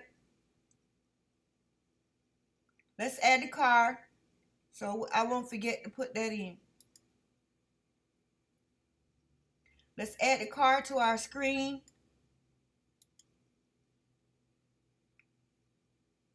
And I'm going to tell you something. Before we do Ethan and Xana, I'm going to tell you something. The Gonsalves family has said so many things that affect the way people see this case until it just seems to me that it makes Kaylee a target, even if she wasn't before. She is now because of all the things that they said. Like the stuff that Mrs. G said on Drunk Turkey. I mean, you just have to go back and reassess a lot of stuff based on what they were saying.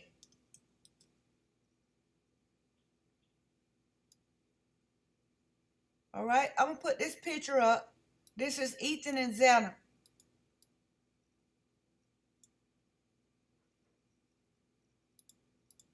Because a lot of people pick Xana's phone on the quiz, which means they believe she was on TikTok. They believe she ordered DoorDash.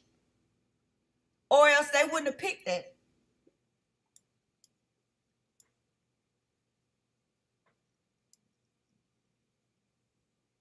Suing each other. It's terrible. Okay, who's suing each other? Eric Gover. Tell it to L. Shout out to Tell it to L. That's good. I don't have to go back and digging for his name. He's just not. Something is off with this guy. It's too many things. He's connected too many ways. And did they ever tell us what kind of car he drives?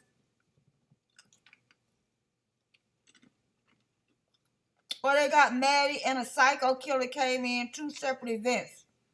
Lolo, I'm going to give you a brain for saying two separate events. Although I think this all was set up to where they could even have a snuff film.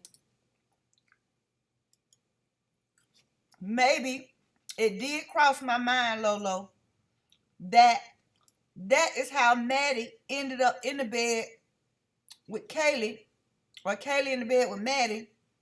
They were filming, and they needed to see that for the film.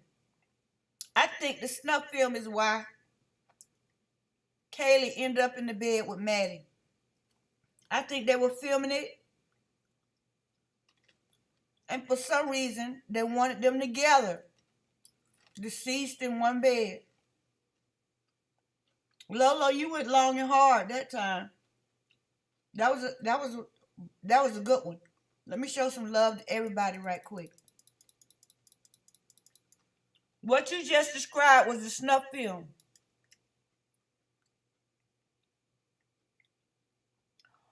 That is a very, very, very strong point. Because if you think about it, if they were filming, it mattered where the bodies were. If somebody just was, totally angry with one or all of these kids and they went in there to slaughter, they wouldn't have bothered to pose the bodies. All right, so was Kaylee posed? I'm gonna put that in the chat.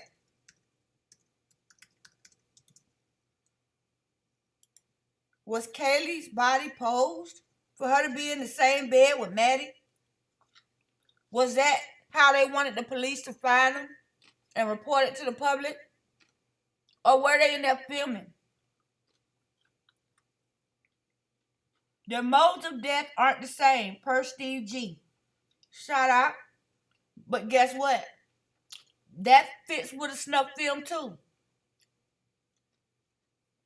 So that lets you know, like Nancy Grace was saying, the DNA should be in all the victims' rooms and on all the bodies. If it was only between Maddie, if the DNA wasn't on anybody's body, it was on the sheet. They didn't put the DNA on. It wasn't on anybody's body, right? And so if the modes of death were not the same, that's more than one weapon.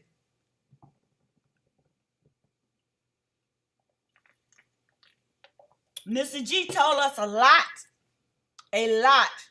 that changed a lot of my opinions about this case. I don't know about somebody else, but it changed a lot of my view. And I just really some of the stuff he said, he's the one that said there was no blood in Kaylee's room. He's the one that said that Kaylee got the worst of it. At the beginning, he said Kaylee got the worst of it. Oh, wait a minute. Stephanie Elazar, blah, maybe gave the dog a tranquilizer or something. All right, Stephanie, you get a brain. Because they could have gave the dog something if he was there. They could have came in the house and gave him a treat. And it was laced with something. He might have been out of there. They didn't find him until 1 o'clock, 12 o'clock. We don't even know if he was awake in Kaylee's room, do we? Talking about he was whimpering. He might have been knocked out. That's a good point, Stephanie. If he was even there, he could have been unconscious. They could have gave him a little snickerdoodle with a little, little marijuana in it or something. He knocked out. Do they give dogs marijuana? If a dog chews marijuana, would that make him intoxicated? Like, if a dog chews just marijuana leaf, what's going to happen? Swamp side chick, I agree. Cindy, what you agree with, Cindy? Let me go back up.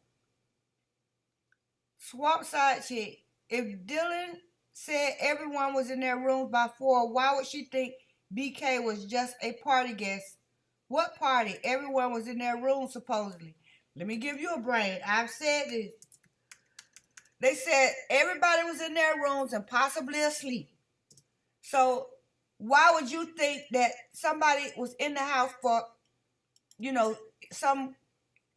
some random reason, any reason? It's not adding up. It's not adding up. Vicky, I thought the private driver tried very hard to convince the people that nothing unusual happened. Kaylee and Maddie couldn't wait to eat their food. Really? Shout out to Vicky, because I said that sounded fake. Because when they got in the car, he was saying they were, they weren't saying much.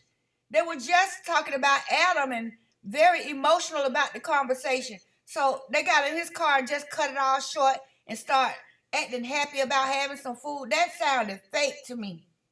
So shout out to Vicky. I agree. I agree 100%. Whatever they were talking about, ranting about at the grub truck and coming down Main Street, that's the same thing they would have been talking about once they got in the car. That's just common sense. Well, maybe they didn't want the men to know their business. Why? He said they knew them. He said he knew them. He had taken them around all the time. So they would have felt comfortable talking around him. And they were drinking. So who that's drunk has discretion? No one. Matter of fact, most people talk too much when they drink. So why would they get in the car and have the wherewithal to just cut everything off where they don't want the driver to hear what they're talking about and start acting excited about some food? That sounds like a lie, is what it sounds like to me.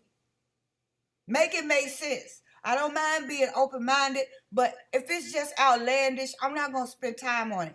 And I just don't believe that those girls got in that car and just stopped talking about Adam and all that happened because they were very emotional about whatever they were talking about.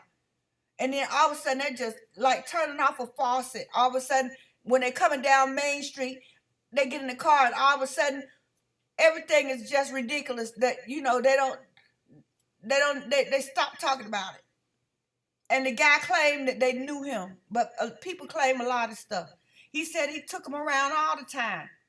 I mean, is he really even a Uber or Lyft driver? It said private driver. So he was driving his private car. Did he have an app or something? Or he's just freelancing? And he's not a driver. He just happened to be up there waiting on them.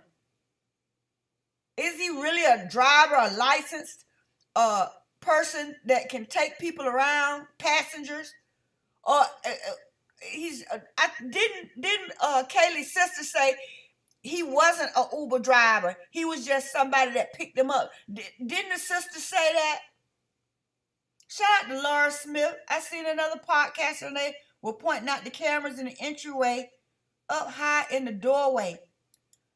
Okay, Laura, I'm not sure what you mean. Can you expound on that a little bit more? I just don't believe the private driver. I don't believe him. And I don't believe he was an Uber or a Lyft driver. I believe he was freelancing in his own private car without an app. Because if he was in his car using an app to give them a ride home, there should be evidence in the app that they ordered him to come and pick them up.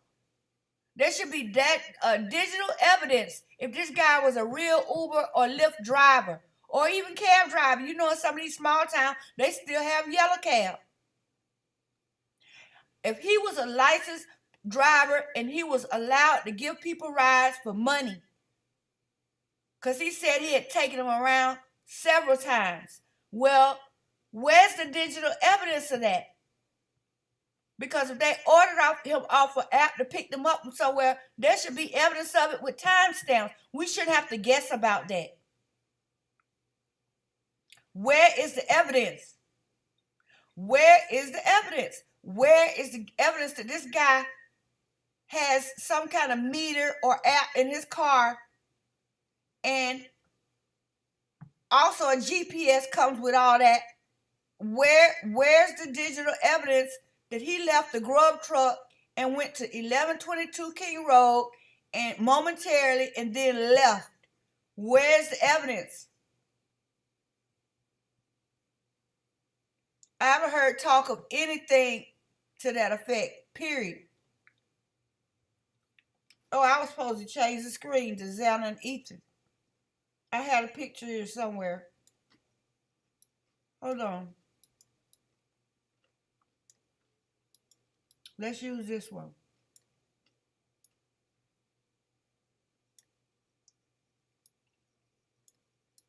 All right.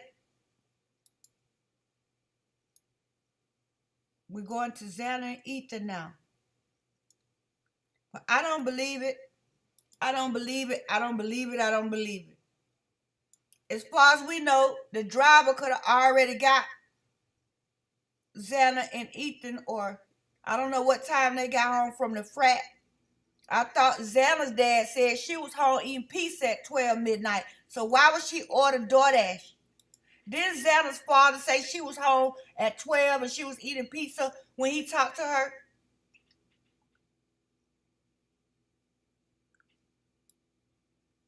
All right, let's see. Just here for the tea. Shout out to Just Here for the tea. All right, then. Another one of the usual suspects. Good to see you. Good to see you. I think they already know who the DNAs belong to. That's the cover up. That's what I said. Just here for the tea. That's what I said. Shout out again. That's what I said. It's no way they got DNA from that crime scene. They don't know whose it is. I don't believe that either. I believe they're protecting their identities, saying, well, no, it couldn't have been them. You know how they do. Like, we've already cleared them. That's the spiel we get when they don't want to use somebody as a suspect. That wasn't the car. We already cleared them. That's what they tell us. That's how they talk to us. There's nothing we can do about it. There's nothing we can do about it. Nothing at all. Vicky, all right. Let's see. Vicky, Laura. Where are we? Apocalypse. This is involving the interplay between LE, secret societies, and fraternities, which are all fraternal with blood oaths to cover and protect their brethren. It's literally a network. Shout out to Apocalypse for this awesome information, because guess what? You're right. Imagine if the people that did this were ex-law enforcement and they were in the same fraternity. What if they had two things in common? The people that actually did this, maybe if they had a direct connection to law enforcement and a direct connection to the same fraternity. What if they or the secret society? What if they had more than one connection together? We'll never find out the truth. And Brian might as well get ready for the long haul. Okay? I think they're not gonna, even if he end up with the death penalty, I think he'll sit on death row. I don't think they'll actually put him to death because they're not sure, or they know for a fact he didn't do it or whatever. You know, they gotta play it off some kind of way. But if they were all like Apocalypse is suggesting, he can hang it up. I don't care what a good job Ann Taylor does. If they already got their minds, sometimes I don't know how it is in Australia. I don't know how it is in UK, or I sort of kind of do. I see some court shows from the UK, and it's probably a lot of the same as Australia. All right? Shout out to the UK. I haven't told y'all that in a while. Shout out to Great Britain. And listen, I'm waiting for the next episode of Top Boy, the next season of Top Boy in the UK.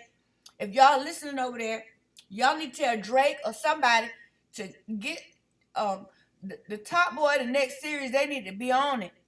Cause even though Sully killed, who did he kill? The boy with the brothers. What's his name? It's still we still want to know what's gonna happen next. I can't even think of his name. Over there in Summer House. What's the guy's name? I'm gonna look it up. I can't remember who Sully took out at the end. As much as I've watched that show. I love Top Boy. Oh my gosh. Jamie, that's who it is. Even though he killed Jamie, we supposed to have another episode. I know this off the subject. But UK, y'all need to get another season of Top Boy immediately. All right? And I'm going to leave it at that. Okay, where are we? Okay, Apocalypse was talking about the secret societies. Let's see. Stephanie said they gave the dog something. Lolo said the modes of death aren't the same. I see you, Amy. Hey, Amy Conway. Where's Amy D? What you got to say, Amy D? Come on in. Kelly, better late than never. Hi, guys. How many Kellys we got here tonight? We got all our Kellys? I think we might have all our Kellys. That's a first. Wow, we got all our Kellys. Kathy Jean. Shout out to Kathy Jean trying to sneak past me. I see you. All right. Much love to Kathy Jean. And let's see, where was I? Oh, I was saying, because we got all our Kellys. Yep. Bernice Rivera. I just love you. I also love your lives and vids. Shout out to Bernice. I love you too. Shout out to Bernice. All right. Oh, Annie Ruler is in here. Where you at, Annie? Shout out to Annie Ruler. I guess Annie Potts just pushed us, threw us to the wind, huh? All right, Annie, I believe you got an orange thing wherever you are. So I give you an orange heart. All right, shout out. Let me give some love. I see we got a great group here tonight. Now, let me see. The apocalypse. This was set up for Wave High, and Britt Kopaka was the slayer. That's why they had to have Ellie snuff him. This is a very big operation. Shout out to Apocalypse. You know what? A lot of people speculate that he did it. Maybe he had some friends, to help him. But a lot of people speculate that he did it. And his friend got mad and said we victim shaming and all that right there. But, I mean, he is a suspect. And the only reason I say Kopaka is a suspect is the timing of his death. It's right in the middle of all of this stuff. And it was, just a few hours before they started looking for Brian on the road in Indiana and Colorado. Remember that? It all happened back to back. Who pointed that out? Crime Circus.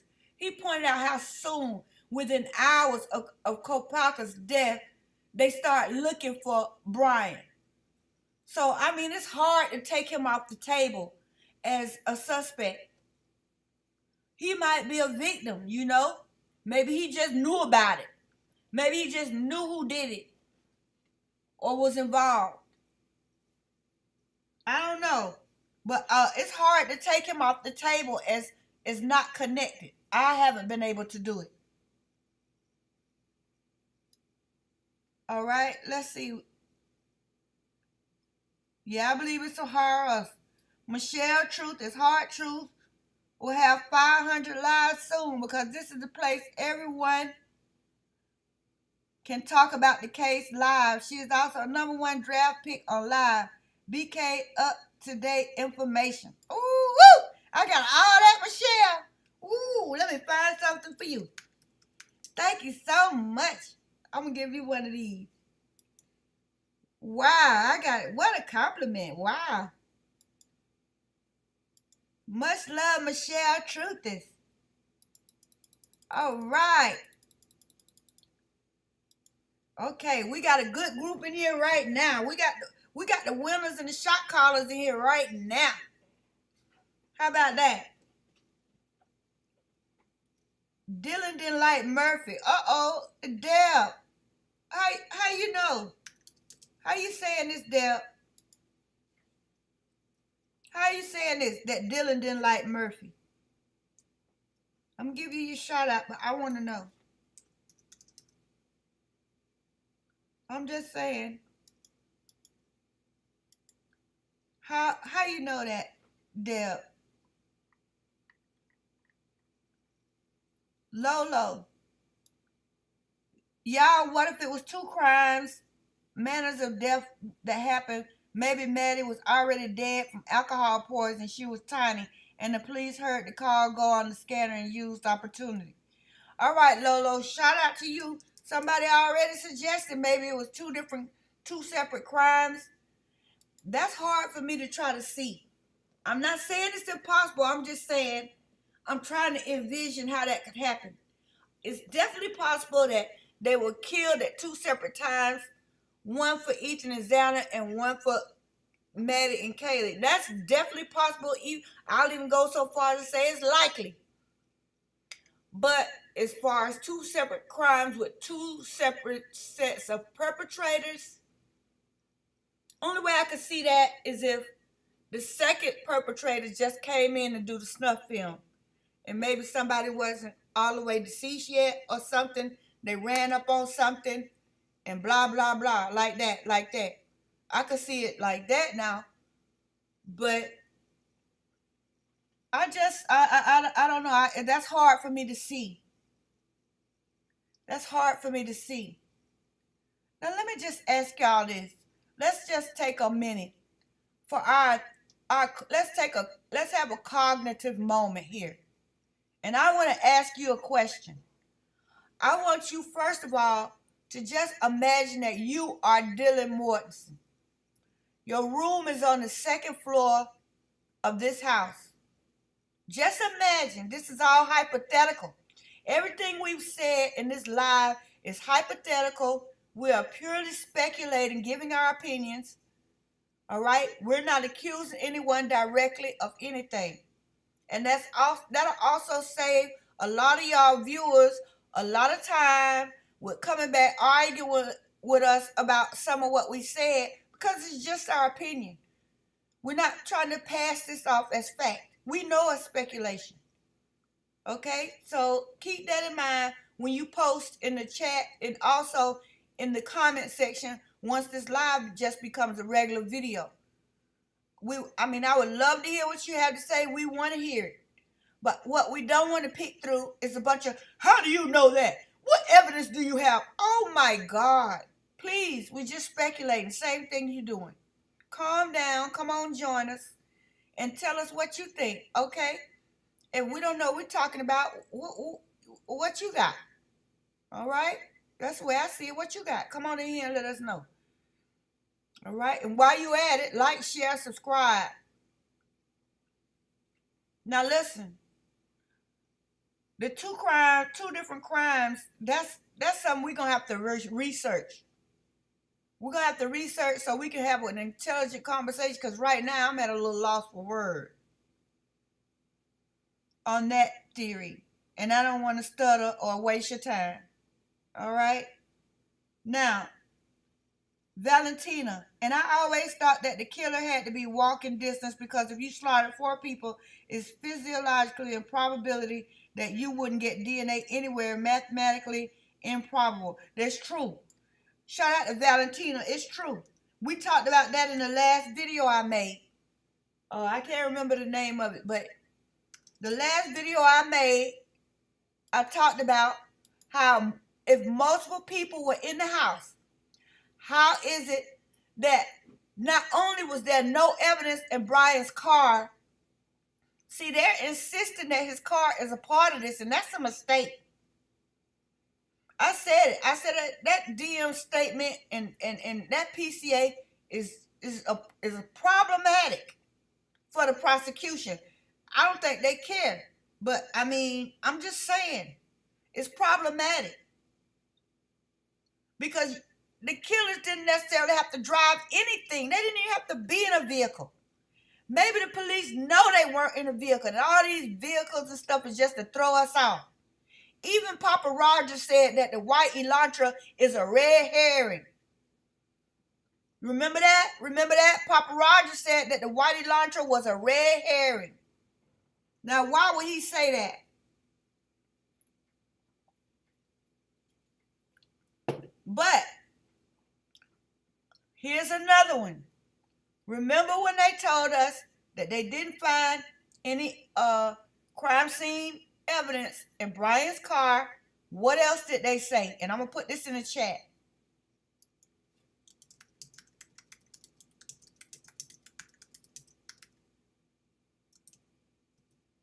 Remember this?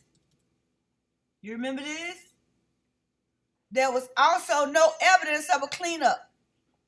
And so now all the people that attacked me when I said Brian Koberger was not somewhere trying to clean his car, because when we saw in Indiana, it was filthy, and the dirt on the back looked like it had been there for a while. I said that, and people like, he could have washed it and it got dirty again, and that's hard. That's terrible evidence. And I heard it all. Now, when they searched Brian's car, what did they say? No evidence of a cleanup. In other words, it was still dirty. He hadn't vacuumed it. There was evidence there. It just didn't match the crime scene. Okay, it was DNA in there. He gave people rides. His sisters might have drove his car. They ran all that, but it was nothing from King Road. So some of y'all owe me an apology for how y'all did me when I said that. Because I told you, I said, this guy's car was filthy in the Indiana traffic stops. He didn't look concerned about his car being searched or them pulling him over, and, he didn't seem concerned about any of that. If he had cleaned his car before, right after the crime, sure, it could have gotten back dirty, but the dirt on the back of that car, it looked old, like it had been there. And so he struck me as the type of person. Then they say he washed his car in Pennsylvania. That's what they told us next. Oh, he was washing his car in Pennsylvania. People jumped on that like a train to a gold rush. He washed his car. He had on gloves washing his car. I washed my car too if the FBI was staking out my house. I washed my car, my driveway. I'll be out there washing my grass. If the FBI was in a car looking in my window with some binoculars, I'll wash my car too. Because by then it would kick in that I am a suspect. By then it'll kick in. Somebody had to blow the whistle and let Brian know, man, you're a suspect. They say he was shocked when they came in the house. I don't think he was shocked about the arrest. He was shocked at the way they came and got him and bust down the front door and broke a window. That's what was shocking, because I think that was a bit much. The rest of the family didn't kill anybody, so why you do those people's house like that? I mean, I'd be shocked too. All of a sudden, they staking out my house and, looking like Men in Black out there in a car with the binoculars. I did a video on that.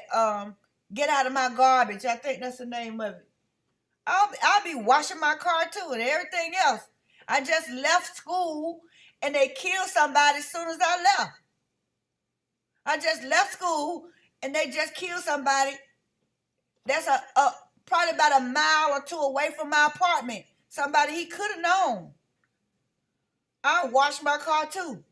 Cause they looked shook when they looked shook when the Indiana policeman pulled them over. Brian did. The daddy was looking like he was talking about the SWAT or whatever it was. But they looked shook. Brian did, at least. And so I know he looked shook when they came and broke broke the door down. So I just think the fact that it said no evidence of a cleanup, and then he had coins in the car. They had a bunch of loose change. People saying Brian Koberger is broke because he had change in his car. That doesn't mean you broke because you got change, coins around in your car. That just means you use cash still. And when you get change, you just throw it in one of those little compartments. You know how many people actually still do that? So, but for him to have loose change around his car, that lets you know he wasn't somewhere vacuuming that car out. Because before you vacuum it out, you'll pick up all your change and put it in one place before you start the vacuum. I'm just saying, no evidence of a cleanup. That's a double whammy. You didn't find anything in the car, and there's no evidence he tried to clean it up. The inside looked just like the outside did in Indiana. That's what they're telling us. And so how could 2 or 3 people get in that car after a quadruple murder? I don't care what precautions they took. And there's nothing in there. Nothing. And here's another but for you. If Kaylee was playing with her dog And then the attackers came and assaulted Kaylee right at the moment she was playing with her dog. Because according to Dylan's statement, this is how it happened. They had to have some of the dog hair on them. She was just playing with the dog. And Murphy has a lot of hair. So she was just playing with him, and then they come and they got to get him squared away, and they're touching Kaylee. Why wouldn't some of the dog's hair be in the car? Just from them, interacting with Kaylee. Because DM is saying she was just playing with her dog.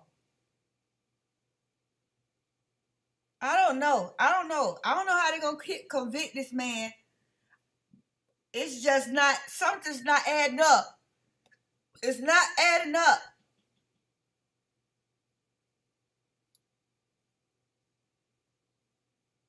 All right. And that's a great point. The killers could have walked. They didn't have to be in a car. As a matter of fact, we saw 4 people running from the house at about 3 o'clock, 3:12. We saw 4 people running from the direction of the house, and one of them was carrying a white box. On the subject of walking distance, I mean, if you really want to go there,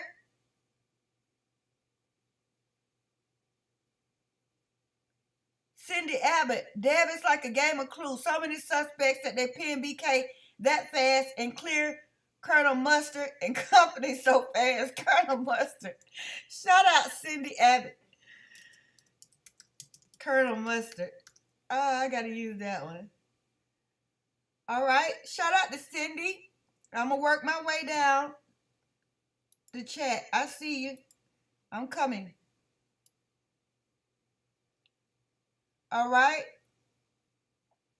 Jennifer S. Shout out to Jennifer S. Just because it stated Murphy had no blood on him does not mean he did not have other DNA possibly. Question is, was he thoroughly looked over? All right. Shout out to Jennifer. I'm going to give you a brain. Just because he didn't have blood didn't mean there were no exchanges. I agree with that. And I agree that if they had him shut up in a room 9 times and then they let him go to the pound, if he had any evidence on him, it's gone. By letting him go to the dog pound instead of just, taking him into custody or calling Jack to come get him, they let him go to the pound full of dogs and cats. So, I mean, that's the end of any evidence that would have been on Murphy. They let him go to the dog pound and let his owner, Jack D, pick him up. I think the dog should have been in custody too. Be honest with you. I think Murphy should have been taken into custody and put in a pet cage at the precinct until the coroner or somebody or whoever does forensic, should have checked the dog out. What if he bit one of them? Wouldn't his DNA still be around his lips and his mouth?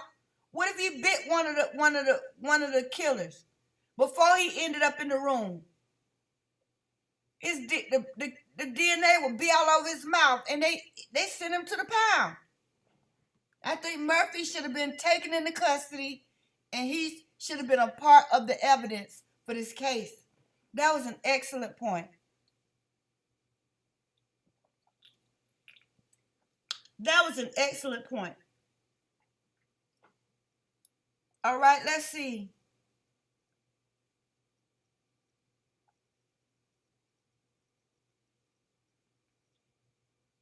Yes, Cindy, well said. Cindy, well said. Yep, I agree. Exception of Quinn Kelly. I think he drove back that night. Shout out to NASDAQ, baby. How many people think that Quinn was in Moscow that night? You think Quinn, NASDAQ, baby, you think Quinn was in, because he showed his alibi with some timestamp that could be altered. That meant nothing. So, I mean, he could have been in Moscow. All he had was a social media post with a timestamp. A 10-year-old could change that. So, do you think Quinn was really in Moscow? It's a possibility that he was. Quinn could have been in Moscow. But we don't have evidence to prove that he was. That's my point. All right, listen here. I have to use the restroom. It's going to take me about 1 minute. Give me 1 minute to run back here, use the restroom, and come right back. It's 11:23. Give me 1 minute. And anybody else, if you need a bathroom break, this is the time to do it, because we still have about a half an hour left. So if you sitting there waiting for me to say, okay, I'm getting ready to close it up, we still got over half an hour left. So if you need to take a bathroom break, this is a good time to do it.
Okay, that's it. I'm back. I'm back.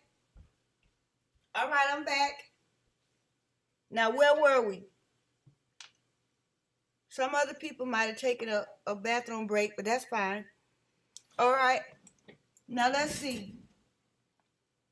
Yes, they are writing a script for an audience. Caddy Sunny. Let me give Caddy a shout out. Thank you for posting. Now, let's see. I just kept seeing my name, LOL. Tell it to L. Shout out to Tell It to L. Always good to see you.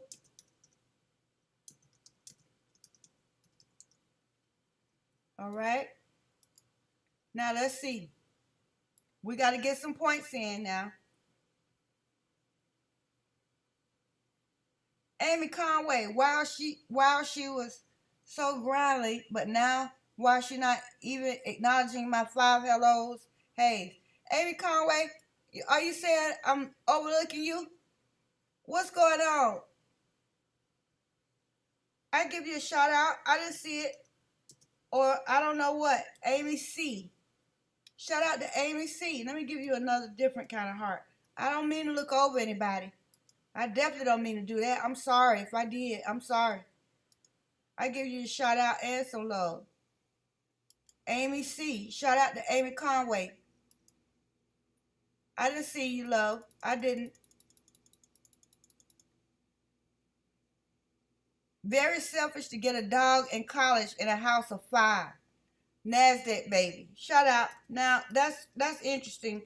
I would say that they might have wanted a dog in that house. As many people as come through there, you don't know who is who, you know, people steal and everything.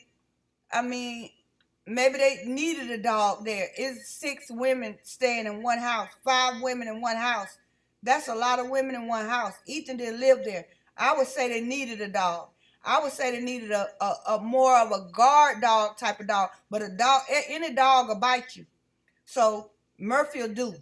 I believe they needed a dog. It was so many girls and women in that house. It's bound to be something was going to happen. That's a lot of girls in one house, off campus.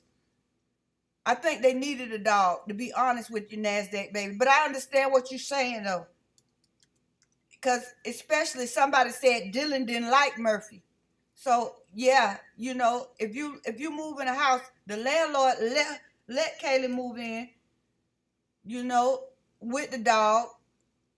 And so from the videos that I've seen, Murphy was in some of everybody's lap. It seemed like they liked the dog. DM might have been the only one that didn't, because I've seen videos on TikTok where Murphy was in this lap, he was in that lap, then he was spoiled out of his mind.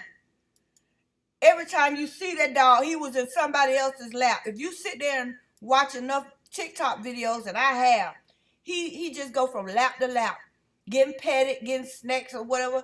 He was in everybody's lap. He was in Jack D's lap, Kaylee's lap, Maddie's lap, the girls I don't even know at the house. He was in their laps. When they were in that living room, he was up on the sofa with them, right in the middle of the action. So Dylan might have been one of just maybe a few that didn't want him there, but that one is enough if that's where you live. I don't know if I would have wanted to live in a house where somebody else got a dog, but I think if it was that many people, that many girls in the house, and it was a party house with people coming in and out, I might have wanted a dog there. I don't know. I'm up in the air on that. What do y'all think about that? All right, Rosanna. Jack picked up the dog from the pound after the murder, after everything was said and done, but Murphy was dead during that time. Lord have mercy. Yeah.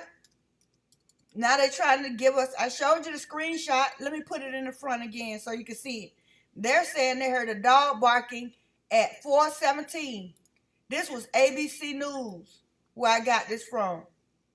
Here it is right here. This is ABC News I got this from. And it's getting late. We need to get to Ethan and Xana. But here's the screenshot here on the screen. It says, picked up distorted audio of what sounded like voices or a whimper, followed by a loud thud. A dog can also be heard barking.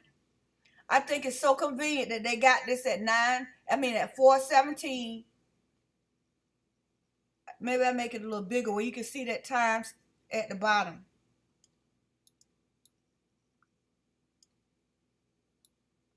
You see there, 4:17. I think it's very convenient that they have all of this, and I don't know what the loud thud they're trying to say that was, because at 4:17 they should have been leaving to be able to get in the car and be out at that long part of King Road at 4:20. How could they get out the house, in the car, and over there to King Road if they were still in there fighting Xana at 4:17?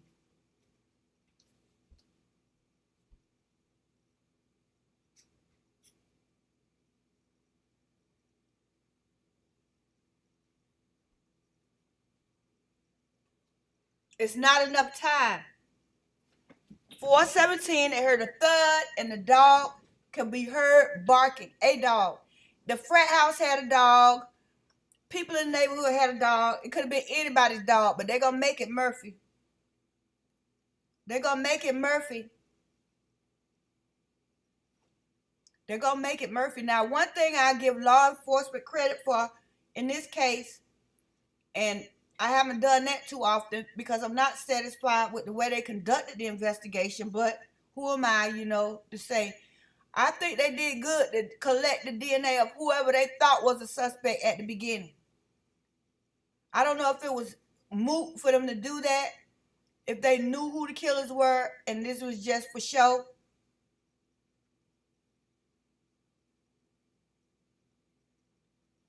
But honestly, they took the DNA, and then Mr. G said that Jack Showalter did not take a DNA test. Mr. G said that. What do you think about that? They say Jack S did not take a DNA test. He got out of Dodge, which I would have done. I'm just being honest with you. I wouldn't want any parts of a quadruple murder. And I think a lot of those kids that knew they had been in that house partying and stuff were over there cleaning up their fingerprints. How you gonna tell your mama you know, your mom is watching them report this quadruple murder, and you know you've been over there partying and drinking, and they asking for people's DNA afterwards? They set up a mobile station to take the DNA of everybody that was there. They got Jack S in the house on film on TikTok, so they know he was there, but he didn't give his DNA.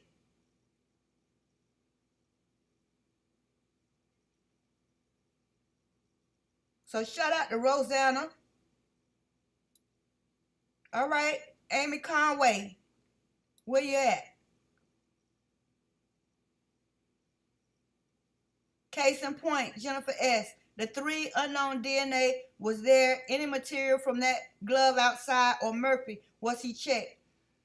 The glove outside did have DNA. That was the 3rd DNA. 2 in the house and 1 from the glove. I think Nancy Grace, if I'm not mistaken, Nancy Grace verified that the DNA, one of the DNA samples was on the glove they found outside.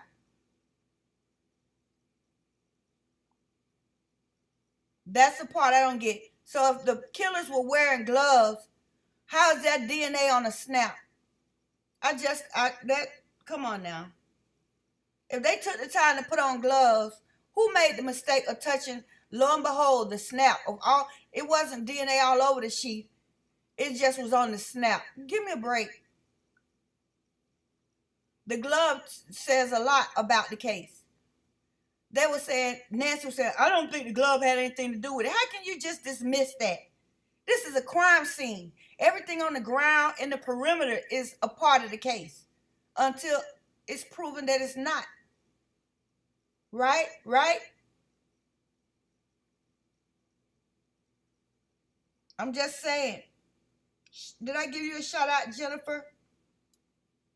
Let's see. No, I didn't. All right, so let's start from there. Shout out to Jennifer S.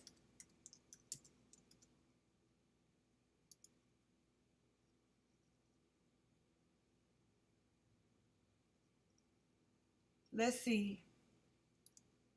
Trying to give a shout out.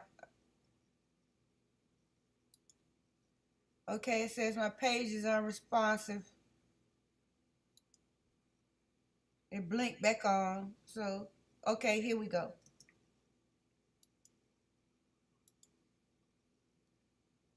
All right.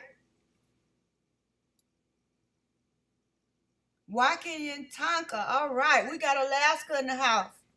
Shout out to Wakenyan.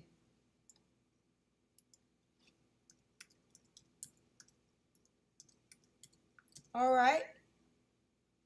And where's Pennsylvania at? Where's Pitts, Renee? And where's Pennsylvania tonight? We need Pennsylvania in here. We need your voice. Because you right over there in Pennsylvania. You can tell us what they're saying. Pitts from Pennsylvania. All right. We start with Jennifer S. Let me scroll back up. I don't even know if I can find it. Terry Butler said break sounds good. Hang in there, Terry. Shout out to Terry Butler. Hang in there. We still got about 20 minutes. All right. Let me go back up. I think I missed some people.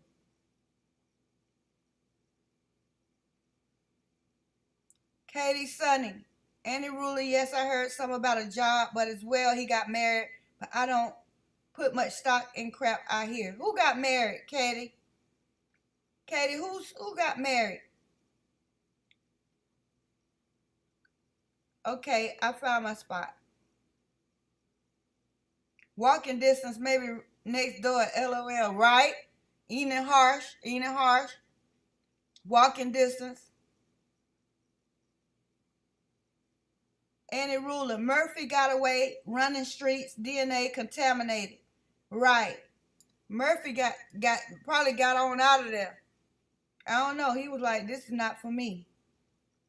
Or maybe they just let him out. Shout out to Annie Ruler.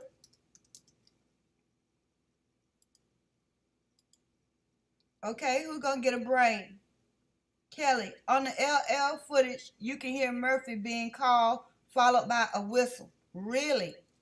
Shout out to Kelly. Really? That's interesting. Bags on Murphy's paws. Blah. Shout out to Blah. What bags on Murphy's paws? And I don't think they should have sent him to the pound. He should have been in custody. Now let's see. The night before, wasn't there a knife K-bar toss at a fraternity? Kathy Jean. Well, that's some news. Kathy Jean, where's your source? I would love to know. You can email me if you have it. Let me give my email. Anybody with information about the case, here's my email. Feel free to email me. Y'all usually send me some good stuff. I would love to have more information on that. Because the K-bar seems to have some significance. Why did they choose that with a Marine Corps sheet? You know? And what's the likelihood that a vegetarian is going to carry around a cowhide sheet? All right, I'd like to know more about the K-bar toss. That's right. What if he has DNA from the unknown 3 others at the scene? That's what I said, Jennifer. Maybe he bit one of them. And, you know, that would have been evidence right there, but they didn't take him. They didn't take him. All right, shout out. Now, let's see. Kathy Jean, she heard everything. She had to. If she heard Kaylee just say, there's someone here, well, you heard everything else. If you heard her talking on the 3rd floor. Or we're assuming that Maddie and Kaylee were up on the 3rd floor, you know, when they came home. Me for Queen Kelly. That's right. I think Annie Ruler is saying she believed Quinn was there, was in Moscow. You know? And does Quinn have the black truck? Who has the black truck? Would Quinn be there with the black truck to pick up Dylan? That makes you feel like Dylan wasn't even there. Cindy Abbott. Yes, animal hair has been a forensic source in many cases. It has. Shout out to Cindy, because guess what? On the form, it says that there were possible animal hairs in the apartment. And people are running saying they found dog hair in Brian Koberger's apartment. First of all, they did not find dog hair in his apartment. They said one of them was a possible dog hair. Well, just like Cindy's saying, if it was a dog hair, they could tell. These days now, not only that, they can almost tell what breed it was, or at least eliminate some breeds. They can tell whether it was animal or human hair. It's not possible. Either it was dog hair or it wasn't. And since they're saying it's possible, I'm going to say it wasn't. And even if it was dog hair, Brian Koberger could have got dog hair from anywhere. Anybody with a dog. Did Kopaka have a dog?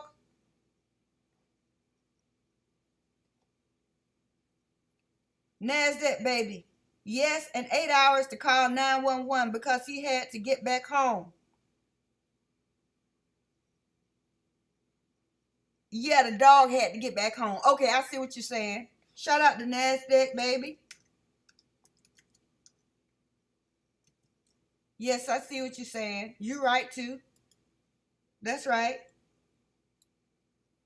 Gotta head out, y'all. Have a great night. Jennifer S. All right, Jennifer, thank you so much for coming by. I appreciate you. It was great having you.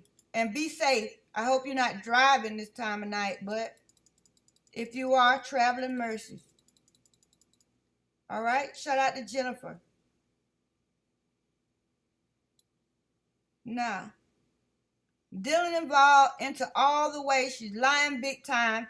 This is money with this case in some way. Just can't put my finger on it. Maybe some sexual things happening in that home. Shout out to Bernice. I'm going to give you a brain for that. You know why? Because Papa Roger said no matter what they tell you, it was sexually motivated. And according to statistics, 9 times out of 10, if it's a female involved in the murder, it was sexually motivated. I read that in a study. I guess I'm going to have to find that and pull it back up because, you know, I'll publish it in a video. I read that if in a house with that many girls, it had to be some sexual overtones to it. And this is also where the snuff film could come in.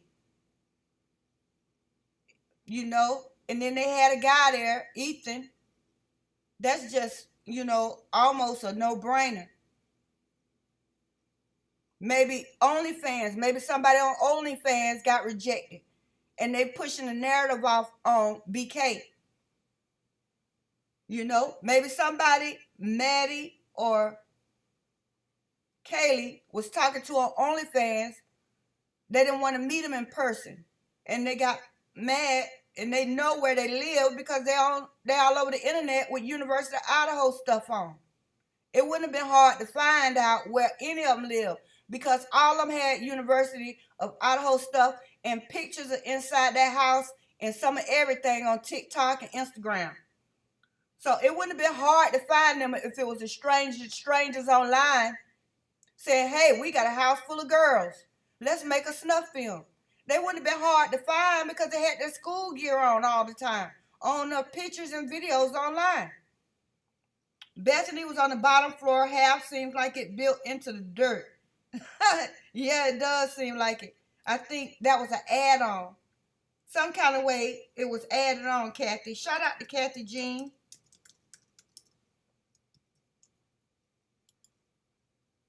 Yeah, it was an add-on. All right, Katie Sonny. They should have printed me a few times and just didn't know why. LOL, good for me. Katie, I'm not sure what you're saying, but I'm going to give you a shout out.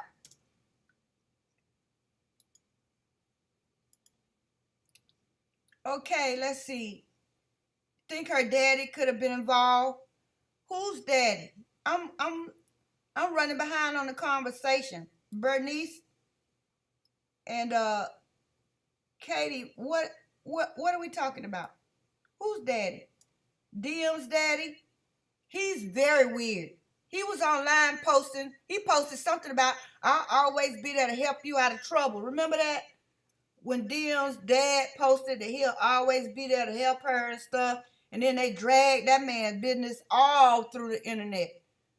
I mean, they told us all his business about his relationships and his criminal history. I'm not going to put his business out here, but they dragged Dylan's dad through the mud for that post. I heard all kinds of conspiracy theories about that post.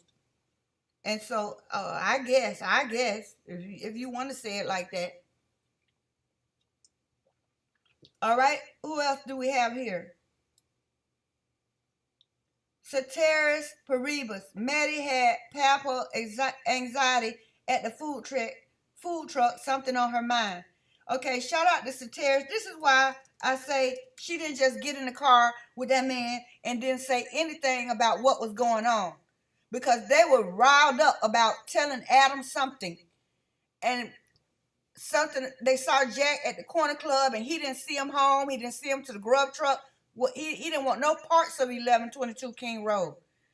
So what do you think about that one? Huh? Somebody said a watermelon cutter. Who had the watermelon cutter? Shout out to Kelly. Who had the watermelon cutter? That's definitely a potential weapon. Whoever killed him knew the dog. Kelly Dean. Shout out to Kelly Dean. Well, that depends. Because if it was multiple people in the house, they could have handled getting him in the room. That would have been a problem If it was only one person in there trying to do it all, then I think they had to know the dog. But if it was multiple people, two of them could have got Murphy in the room. It just depends on how many people were there committing the crime. All right, Apocalypse, so right. I missed Apocalypse comment. I don't see it. The Apocalypse, maybe you can post it again so I can see it. Because if I go looking any further for it, I'll miss my place. All right, Wakina, I've done time myself. My DNA is definitely in the system, but I qualified as a violent offender at the time.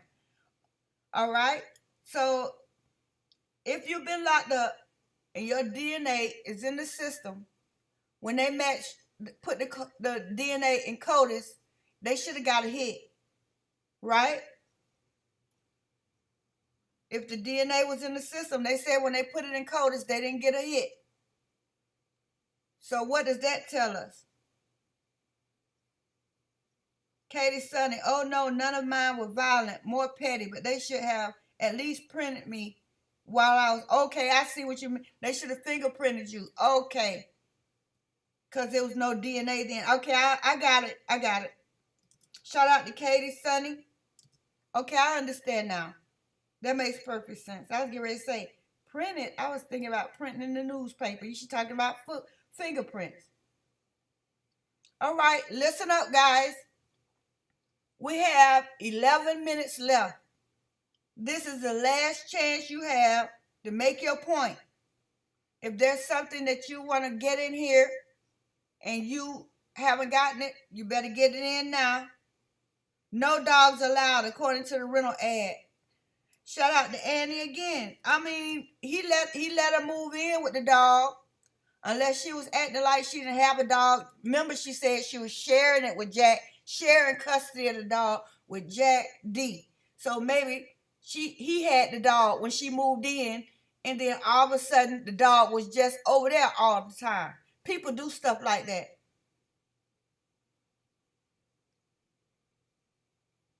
All right, it was wrong to have a dog that size. Murphy seemed pretty timid. He did. Shout out to Vicky. He seemed very timid. He didn't look like he would bite anybody unless it was really an extreme situation. It looked like he was ready to play, or he was somewhere didn't want to be bothered. That I got the same impression.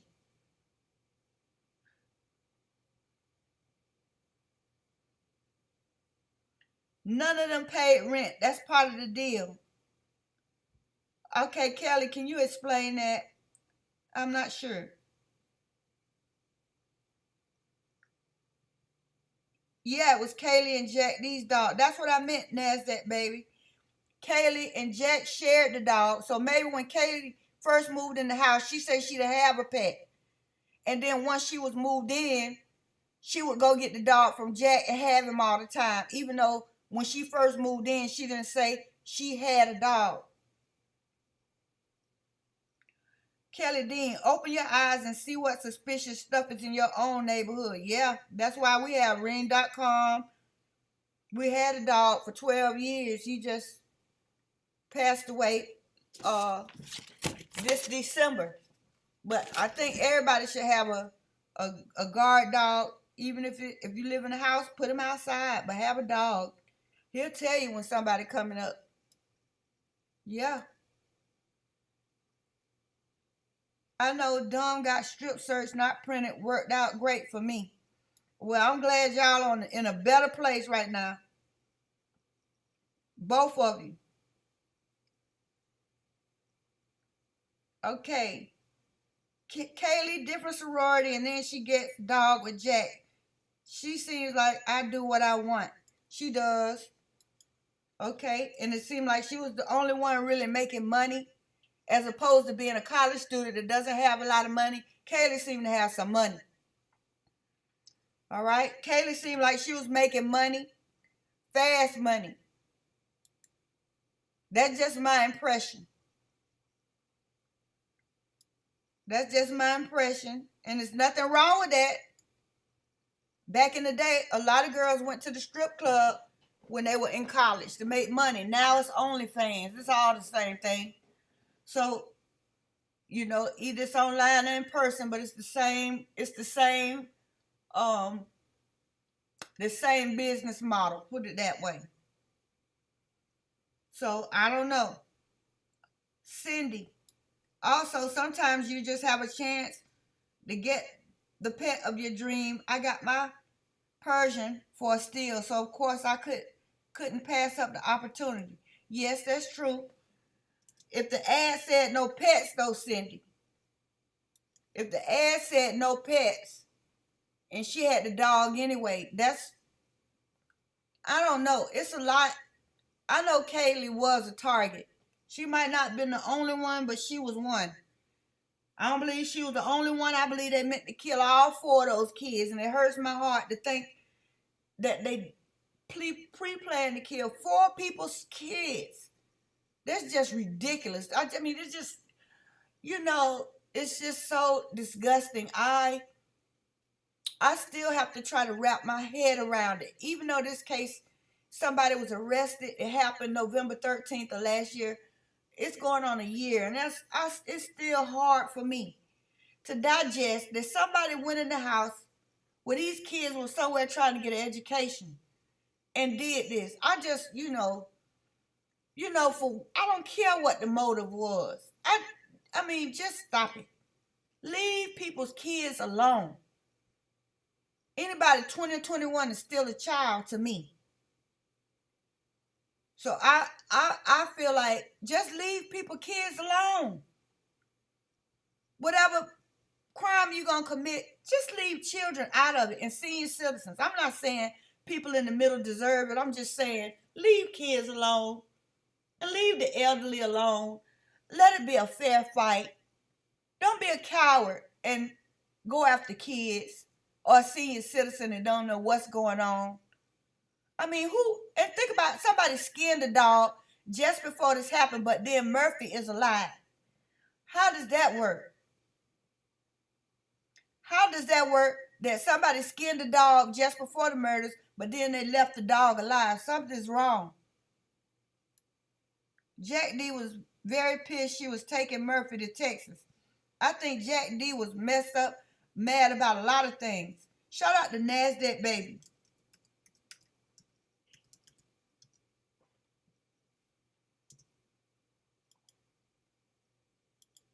He seemed like he didn't want any parts of King Road. He sat up there with him in the club, but he didn't even see him home safely. And I mean, if they were broken up, maybe that just wasn't his job. But at the same time, just as a gentleman, and both of them were drinking, I don't know, maybe he was drinking too. But I'm just saying, seemed to me like Kaylee was getting ready to leave. He would have saw her home. He wasn't going to see her anymore after that. But he didn't want any parts of 1122 King Road. And maybe that's the only reason he's still alive. Because whatever it was, what did Ethan do? Why did Ethan have to die? I just don't understand it. Associations in 1122 house, yeah?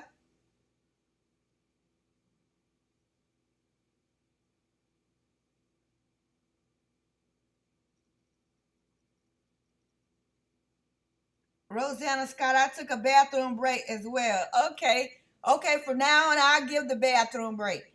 I usually don't, but I had to go, and so come to think of it, from now on, I'll give a bathroom break, but I'm going to do it in the middle. If we go from 8:45 to midnight, I'll give a bathroom break, 9, 10, at about 10:15 or 10:30. Y'all remind me if I forget. All right? Well, Kenyon, didn't Enon state that he was selling MJ? Wasn't one of the seized items of Brian's a green leafy substance? What's Enon's favorite line? Want to pet my cat? I think Enon set Brian up. All right? You got a brain, Kenyon.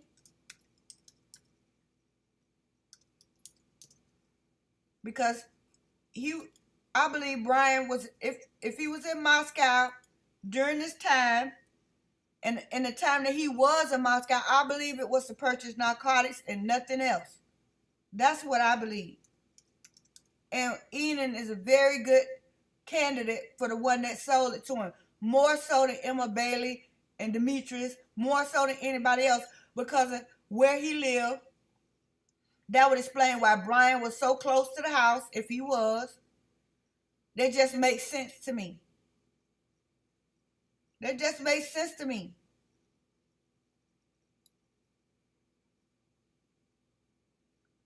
Now,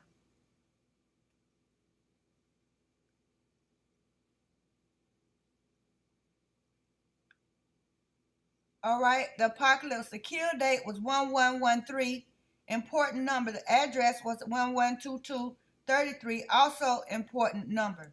Shout out to the apocalypse for bringing up the numerology because it's important. We found a lot of similarities. All right, 4 people died. 1122. 1113. 4 people died. 33, also important number. You're right. You're right about that. Shout out to Apocalypse. And let me send you guys some love. Welfare check, 5 a.m. on Sunday morning. Who starts freaking on day 2-3? Have not talked to who called worried friend slaughtered. All right, Annie, you're going to have to explain that now. That's a mouthful. What do you mean by that? Yeah, Enan is a whole nother video. I got his body language, the one that was on Truth and Transparency. I did a little body language on his interview over there. You might want to check that out. NASDAQ, baby. I want to see Dylan on the stand. Oh, we all do. Boy, is that going to be something. But if they don't do speedy trial, ain't no telling when we going to get to see it, if ever. What's the chances Ann Taylor's going to get that indictment thrown out? Because without the speedy trial, that's the only prayer Brian Koberger has got. Cause I'm telling you how long you... Why can't y'all need to tell people, while y'all sharing y'all experiences, y'all need to tell people how long you can sit in jail waiting on it. You could be sitting in county jail and don't even know when you going to court for years. Your name ain't even on the list to go to court. That's a reality. And then you sitting in county jail. That's not doing time in prison. You in there with people that's in there for traffic tickets. You in there for people with murder. You in there for people DUI. You in there with people that embezzle $1 million from a company.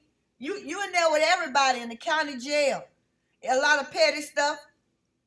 That's no place to do a long stretch, the county jail, because the prison is more equipped for people that's going to be there for a long time. The county jail, people come in there and they let them out the same day on their own recognizance and just give them a court date. People in and out of the county jail. It's not the same experience. And so without that speedy trial, Brian Koberger could be in jail for a long time with no court date. No court date.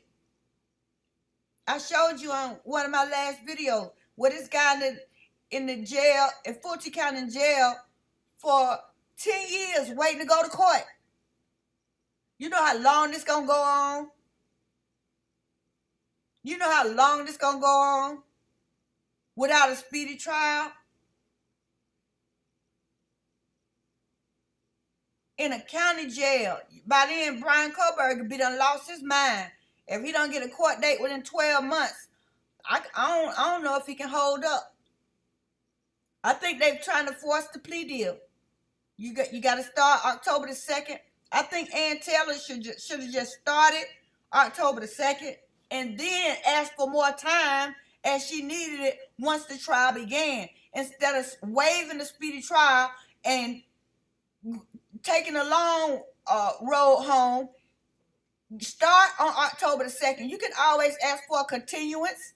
You can ask for continuance after continuance, especially if the prosecution has not given all the evidence they're supposed to give, okay, get started on October the 2nd. Just keep asking for continuance.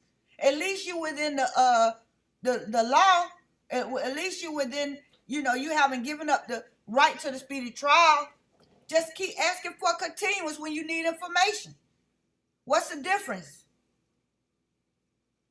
What's the difference between waiting for a trial date later down the road, God only knows when, or getting started on October the 2nd and just keep asking for continuance when you need it? You could have started on October the 2nd and then just keep asking for more time. They would have done it. The prosecution might have used some of their timeouts. The prosecution might have been asking for more time. If you really put it on them real good, you would have had the extra time. Now, when it comes to stuff like this, this is when you have to realize that everybody, the prosecutor and the defense, is working for the state. All of them work for the state.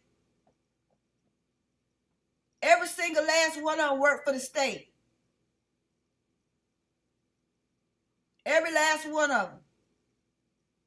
All right, it's 12:03. We're going to shut it down here.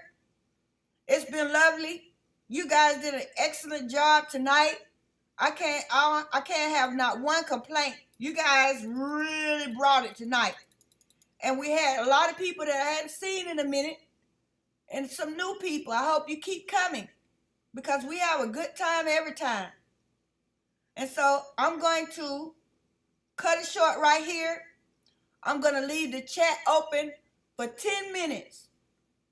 Unless everybody gone, I'm going to leave the chat open for 10 minutes so you can talk to each other. Exchange information if you want to. I'm going to put my email in here again for anybody that needs to send information. If you're a new member, if you're a member period, and you don't get the newsletters because you haven't emailed me. So if you would like to get the newsletter every week, send me your email address. I'll start with that.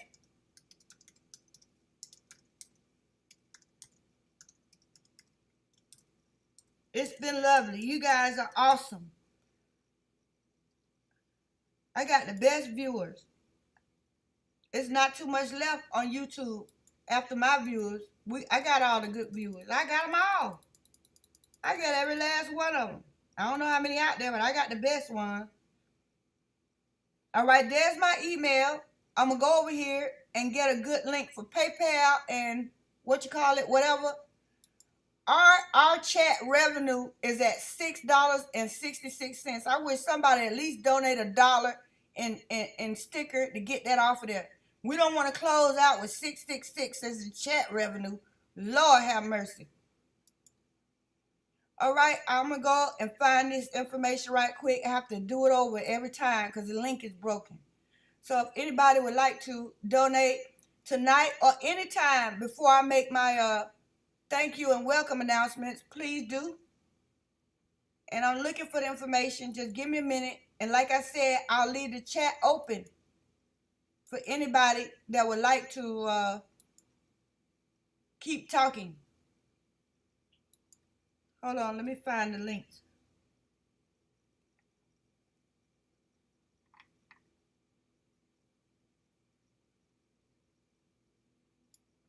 I think I got it right here.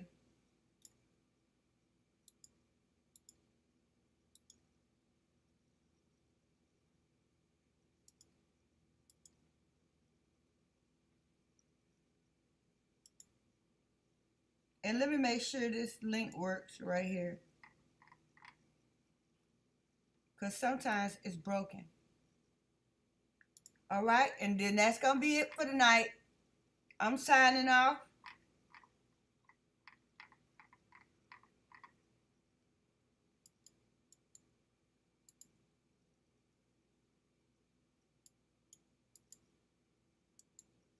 Okay, here's a good link.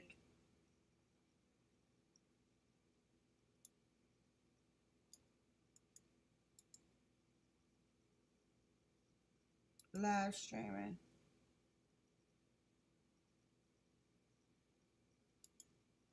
All right, here's a good link to the PayPal. And again, thank you to everyone that came, like, shared, subscribed, joined. Thank you to Lula.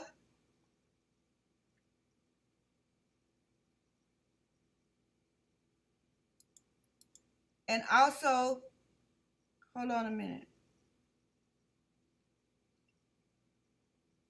Thank you to Terry Butler, Tallulah, and Stephanie Elazar Anderson. Thank you very much for supporting the channel. Much love to you. And this is it for me. I need to go to sleep. And thank you for getting that 666 off of there, Terry. That's not good. I don't want that. I didn't want that. All right. Good night and much love to you all.